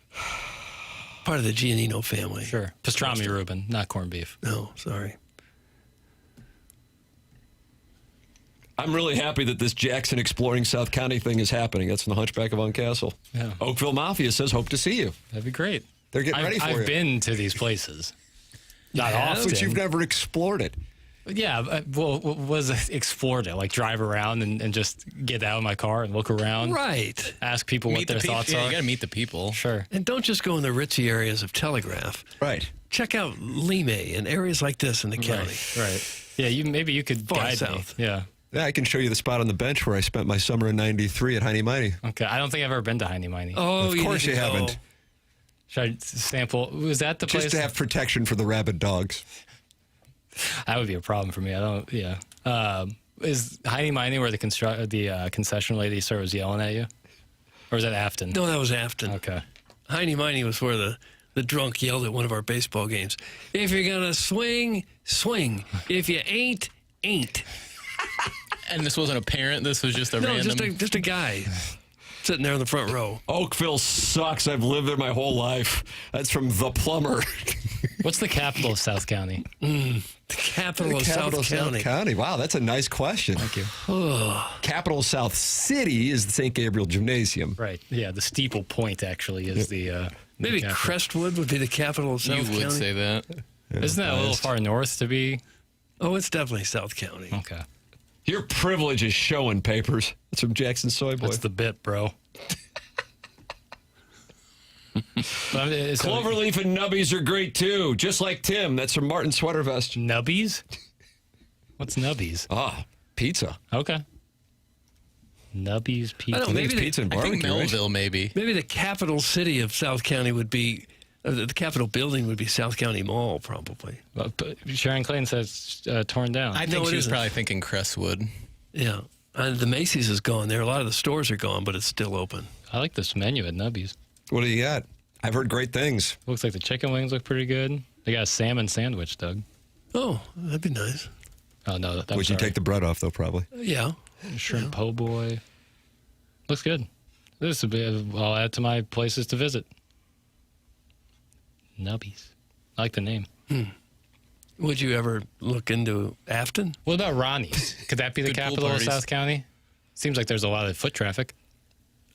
Yeah, there is. I've been there. I'm just thinking if you're talking about a Capitol building, a big grand building, it would be South County Mall. Okay. If elected, would you serve as governor of South County? I would.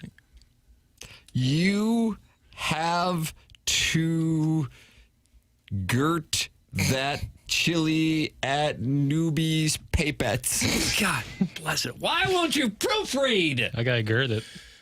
It sounds like it would give me gird. Guys, Afton has the hookup corner in the creek behind Field 3 where dads go. My dad told me if I strike out again, I'm going to the creek with Dale for a cigarette. He came back without a shirt and his fly down. That's from sniffing holes. Gosh. I guess the better question now would be, But this Dale has been really prominent today on the show. yeah, as the stepdad capital of South County. Now that might be Oakville. Okay. There's some areas of Oakville that are very nice. Uncle Leo's is the capital of South County. Ooh. It's where you'll find me maybe one out every 3 Fridays, Doug. See those Miners boys. Gotta get the wings. Fungo wings and the pizza. I go with the meat trio pizza myself. Just meat? No veggie? Hell no. Really? The South Side, I don't even know what a vegetable is. Mac and cheese. And you just talk down about us all the time. I agree that the They're capital. going to jump you the moment you get on Telegraph. Well, I might not go. I don't want to get hurt. Fellas, I'm just here for the chili. At Nubbies. Yeah, sounds good. Come out to Fenton. We are the land of carports. That's from David Klein of Hedonism. Used to be on this program. They have a Wally's in Fenton, don't they? Yes, they do. You can go fill up on some gas. A wall of jerky. I don't know if that counts as South County, Fenton. I guess maybe it does. Doug Heine Miney had a sign that said they serve the coldest beer in town. That's from the Big Show. Yeah, I see. Wasn't it a kids' athletic complex? No, it's not Heine a restaurant. Miney? Yeah. And they have the cold. That's their tagline. Is the Well, they have coldest a big beer in concession town. stand. Yeah. Okay. I think there's 2 or 3 fields there. There's the big full-size field, and then there's like 2 or 3 other. Which one has the dogs? Heine Miney. Rapid. Oh, they're Mainfield? They're everywhere, all over the place. Guys, St. John Vianney is the capital of South County. That's from the 304. I don't know on that. I feel like it's kind of the demilitarized zone in between South County and Kirkwood. Kirkwood is not South County. That's correct, but there's like that space right where the Sonic and White Castle are that they kind of stare at each other back and forth on either side, kind of like the DMZ in Korea, the Doug. 636 parallel. Yeah, where they kind of stare at each other. It's like, all right, I'll step into the Sonic.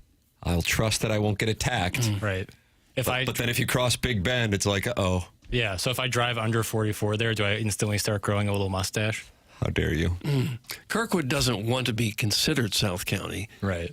It would rather say Southwest County. But it's kind of encroaching. And if you look at the big picture map, it's getting pretty close to South County. They're Getting coming for you pretty now. close. Yeah, you're not going to be welcome back at Billy G's.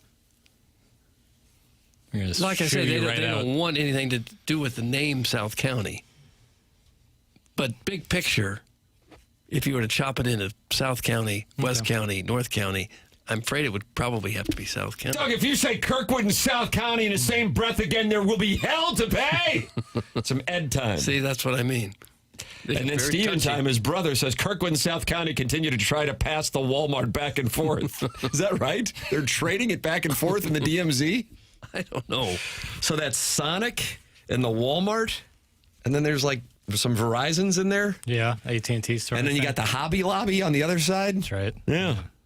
And that's the DMZ in between South County and Kirkwood. Oh, okay. I like that Home Goods. You ever go in there? Yeah. I don't do much crafts. That's a good place. We are not South County. That is from the Jerkwood from Kirkwood, and you've upset him now. Well, I'm from Kirkwood, too. I know they vehemently deny being in South County. But if you look at the big picture, you're getting awfully close to South County. Who cares? It's all south of Manchester. Poors, divorcees, hoodlum kids, and bad schools. That's the Morrison Woods wacko. Is that true? We used to play Melville every once in a while. Home of the Panthers, Rochester, Jenkins, St. Louis U High 4th and 25. And, Melville's on their way to the state championship. Oh, look, Jason Dulick's broken down the sideline, first down. We'll see you in Columbia. Yeah, Doug, that was 1991. Was that November? I don't know the month, Tim. Their stage was right behind the basketball, like the floor there. And so right under the basket would be the front of the stage. And if you took a layup too hot, you might get your hip clipped by the stage and fall over. Yeah. Need some padding. I want a cool nickname in the text line.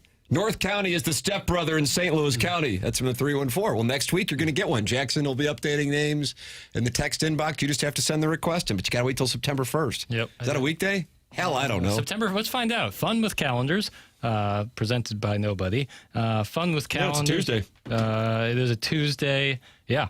So I'll do it Tuesday through Monday. Monday the 7th will be their last day. That's Labor Day, so we'll be off Tuesday the 8th. You're south of Manchester. You are who you are. Man. Heiser House Hooligan says Kirkwood is one step above Imperial.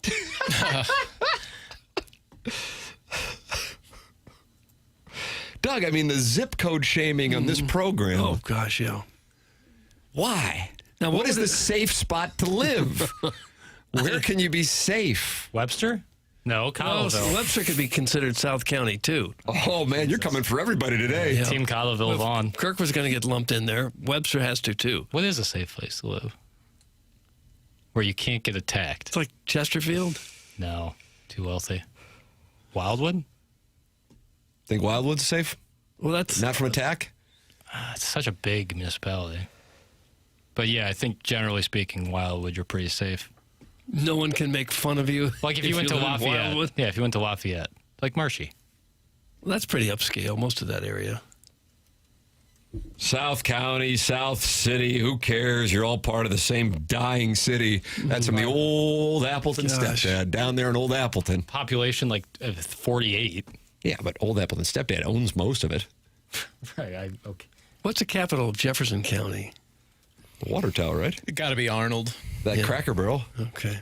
And the tower is kind of our Washington monument. I see. Yeah, that makes sense now. Imperial is the Taj Mahal of Jefferson County.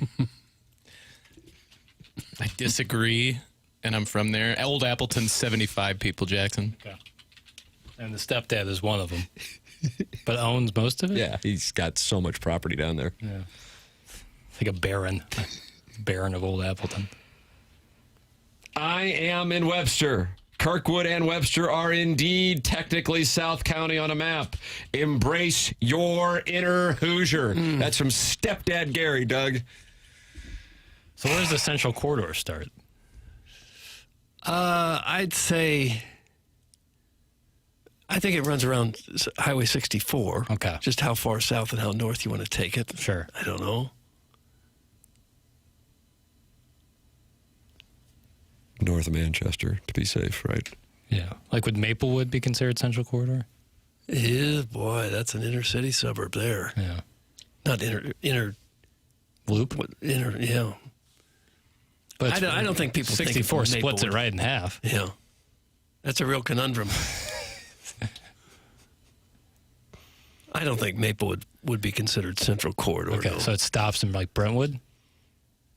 It might start at Brentwood. Okay. You think who would win if we had like a municipality Hunger Games?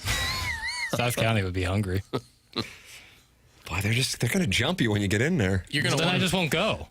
Kirkwood's gonna I've want to done be it part for of South 28 County if years. that happens. I've avoided going for, quarter century. I'm sure I can handle another couple of years. Doug Arnold is getting a second water tower. That's from Pat Doug's-rump. Nice. Next to the other one? That wouldn't I had seem no very idea. smart. What color should they paint it? What's the problem with the paint? It's blue now, and you want it to be green? Seafoam green. Yeah. And I just don't think it was done on the up and up. Good luck getting a house in Webster, Kirkwood, or Glendale for under $1 million. Being able to walk to bars and the best restaurants in the area is pretty nice. Try that out in Cottleville. That's from Sniffin' Holes. Yeah. Well, he's right about the $1 million. Talk sports! Talk sports! Okay. That's from Screw You Market. Wow, what a development this morning in a very busy calendar as Nolan Gorman got his eye back and his spot on the St. Louis Cardinal roster back. Doug Mason Wynn to the IL. Nolan Gorman back to St. Louis per the reporting of Jeff Jones and words about birds. It'll be interesting to see if he is indeed in the starting lineup tonight. I would imagine he would be. They're going to want to get him right back into it. They're facing a right-hander in Chris Bassett, so he'll probably play second or third. Jackson's going to bet on him to hit 2 home runs. No. And the Cardinals are going to be jump-started. And in October they go. Not 2, but I would bet on him to hit 1. How about that? And I can throw him in my Weatherholt and who else? Blaze Jordan parlay. Wow, we got 3 Cardinals hitting home runs tonight. Well, the Gorman one would be separate. The other two is a problem. I'm trying to see if Nolan Gorman's on the board yet. I would be surprised if they update it. Well, you look at that. I'll tell you that James Carlton is on the board. 314-961-4800. Go online at carltoninsurance.net. That's James Carlton's website, and that is the gentleman I've been doing business with now for 7 years. Online at carltoninsurance.net. James Carlton of the Carlton State Farm Insurance Agency. 314-961-4800. That's James Carlton. And his 500-plus 5-star reviews when you Google him. Save money and get great customer service with James Carlton. If your insurance costs a leg and an arm, call James Carlton. State Farm. We'll take a break. Have the winner of the Design Air Heating and Cooling email today coming up to TMA 101 ESPN.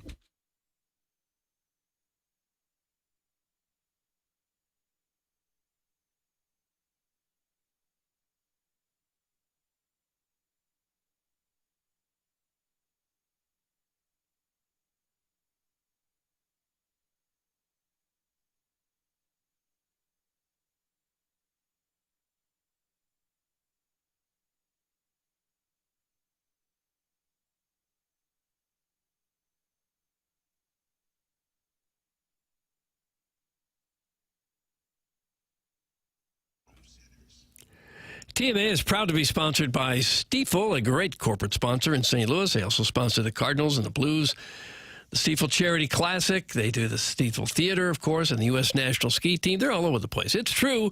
Good things come to those who wait. At Stiefel, great things come from knowing when to act. For 135 years, Stiefel has helped individuals, families, and business owners make thoughtful financial decisions. Founded in St. Louis in 1890, Stiefel combines deep local roots with national capabilities. From customized wealth management to investment banking and traditional banking, Stiefel delivers fully integrated solutions designed for complex financial lives, whether you're growing, preserving, or transitioning wealth. That same long-term mindset is why Stiefel proudly supports TMA, because they know success is all about timing and knowing when the moment is actually the moment. Investing, banking, advising, Stiefel, where success meets success. Stiefel Nicholas and Company Incorporated, member SIPC and NYSE.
This is Jackson with a Sports Center update, and that's brought to you by Universal Windows Direct. Jeff Jones reporting earlier today that the Cardinals are recalling Nolan Gorman ahead of tonight's series opener with the Orioles. That's another Sports Center update brought to you by Universal Windows Direct. You'll be saying, I love my windows.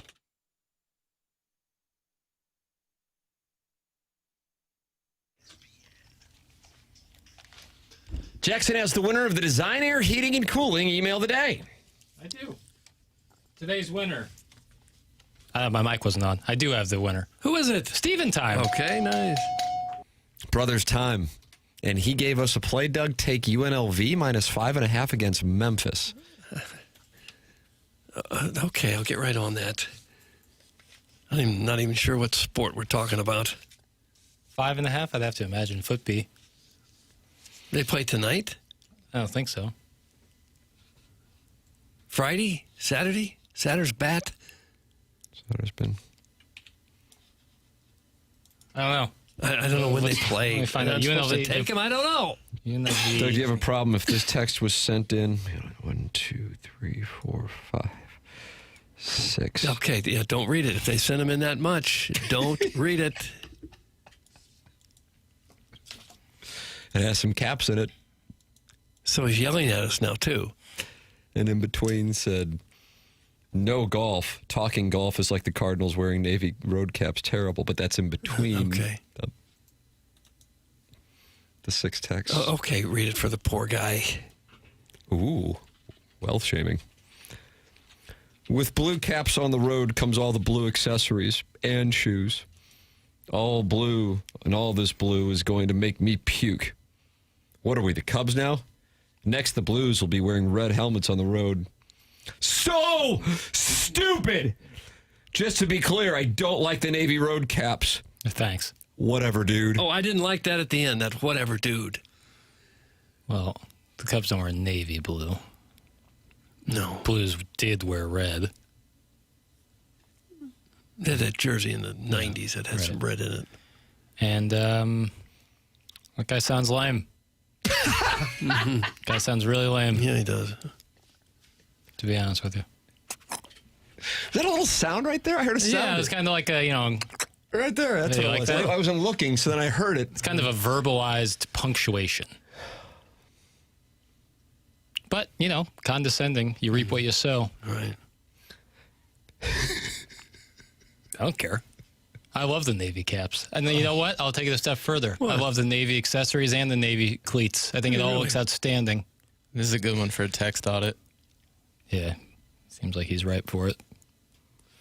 Hey, guys, just to be clear, this guy's never touched a woman. Thanks. That's from Marcia's Burger. Is that true? How do people have this information? Could be. Because it was just like a 314 number. Yeah. You can extrapolate a lot. Maybe that guy will sign up for a text name on September 1st. Probably. Guys, us millennials love the 1990s Ronald McDonald Blues jerseys. That's from Big Walt's Missing T. I don't know. Jackson, you love those Didn't go jerseys? over very well. No, It's I your don't. Gen Z. I am Gen Z. No, I've said many a time the Navy Blues jerseys with that circular logo with the arch in it, white numbers, gorgeous. Bring it back. The powder blue ones, the ones I've kind of moved to, I like, but don't love. I think they look pretty good the way they are right now. All right. I think the blue they have now is different than just about any other team in the league. There's a lot of teams wearing that navy blue. One of the best logos. St. Louis has an argument for being Logo City between the Cardinals and the Blues. And the Battlehawks and City. Yeah. Yeah. Yes. Logo City. Yeah. I like that. Logo City. Might be fun. And then you love the Blazers, so that they don't have to do anything. Oh, be one of the best logos in basketball. It'd be perfect. So if you're the Cardinals, the Blues, the Blazers. Oh, my God. City and the Battlehawks. Right. Logo City. That's our new name. I kind of like this. Not bad. Not bad at all. The football Cardinals used to have a great logo with the Cardinal running with the football tucked in there. Beautiful. Running under Do the you like arch. the all-white football Cardinal uniforms? No, a little plain. I kind of like them. It's Did you? interesting. A little plain. With the white helmet? I like the white helmet. I did like the helmet. The red jersey, white pants, white helmet. Beautiful look. Mm-hmm. The Blues have the worst jersey in the NHL. The light blue looks like worn-out pajamas that a 6-year-old would wear. That's from the overbearing sports dad who's at war with Carlos Spicer. I've never put that kind of thought together, but it does have a little bit of a pajama kind of vibe, which some people I'm sure like. The Blues uniform look like pajamas? Wow. No. Wow. Boy, I wish we had another hour. No, but they have a little bit of that vibe. A light blue is kind of pajama-y. Like the Cardinals Saturday uniforms. You know, those are a little like PJs. Okay. Do you still wear pajamas, like a little suit of clothes to go to bed? No. The drop seat for access? No, not a one, certainly not a onesie or footy pajamas. Little flannel suit of clothes. No, it's with so the hot. Lapel and everything else. I bet you do. I bet you have some nice ones. There are times I do, yeah. I bet you got some nice ones, probably with your name on it. It's just really folksy. It is it'd only be folksier if you got up in the middle of the night with a lantern. One of those nightcaps on. Yeah, starches. Time for us to go. BK and Ferrario are coming up next. For Jackson Burkett, for Chairman Kurt, for Martin Kilcoyne, for my brother Kevin, for Douglas Sullivan Vaughn, I'm Tim McKernan. This has been The Morning After, presented by Brown & Crouppen on 101 ESPN and the TMA STL YouTube channel from the Stiefel Studios.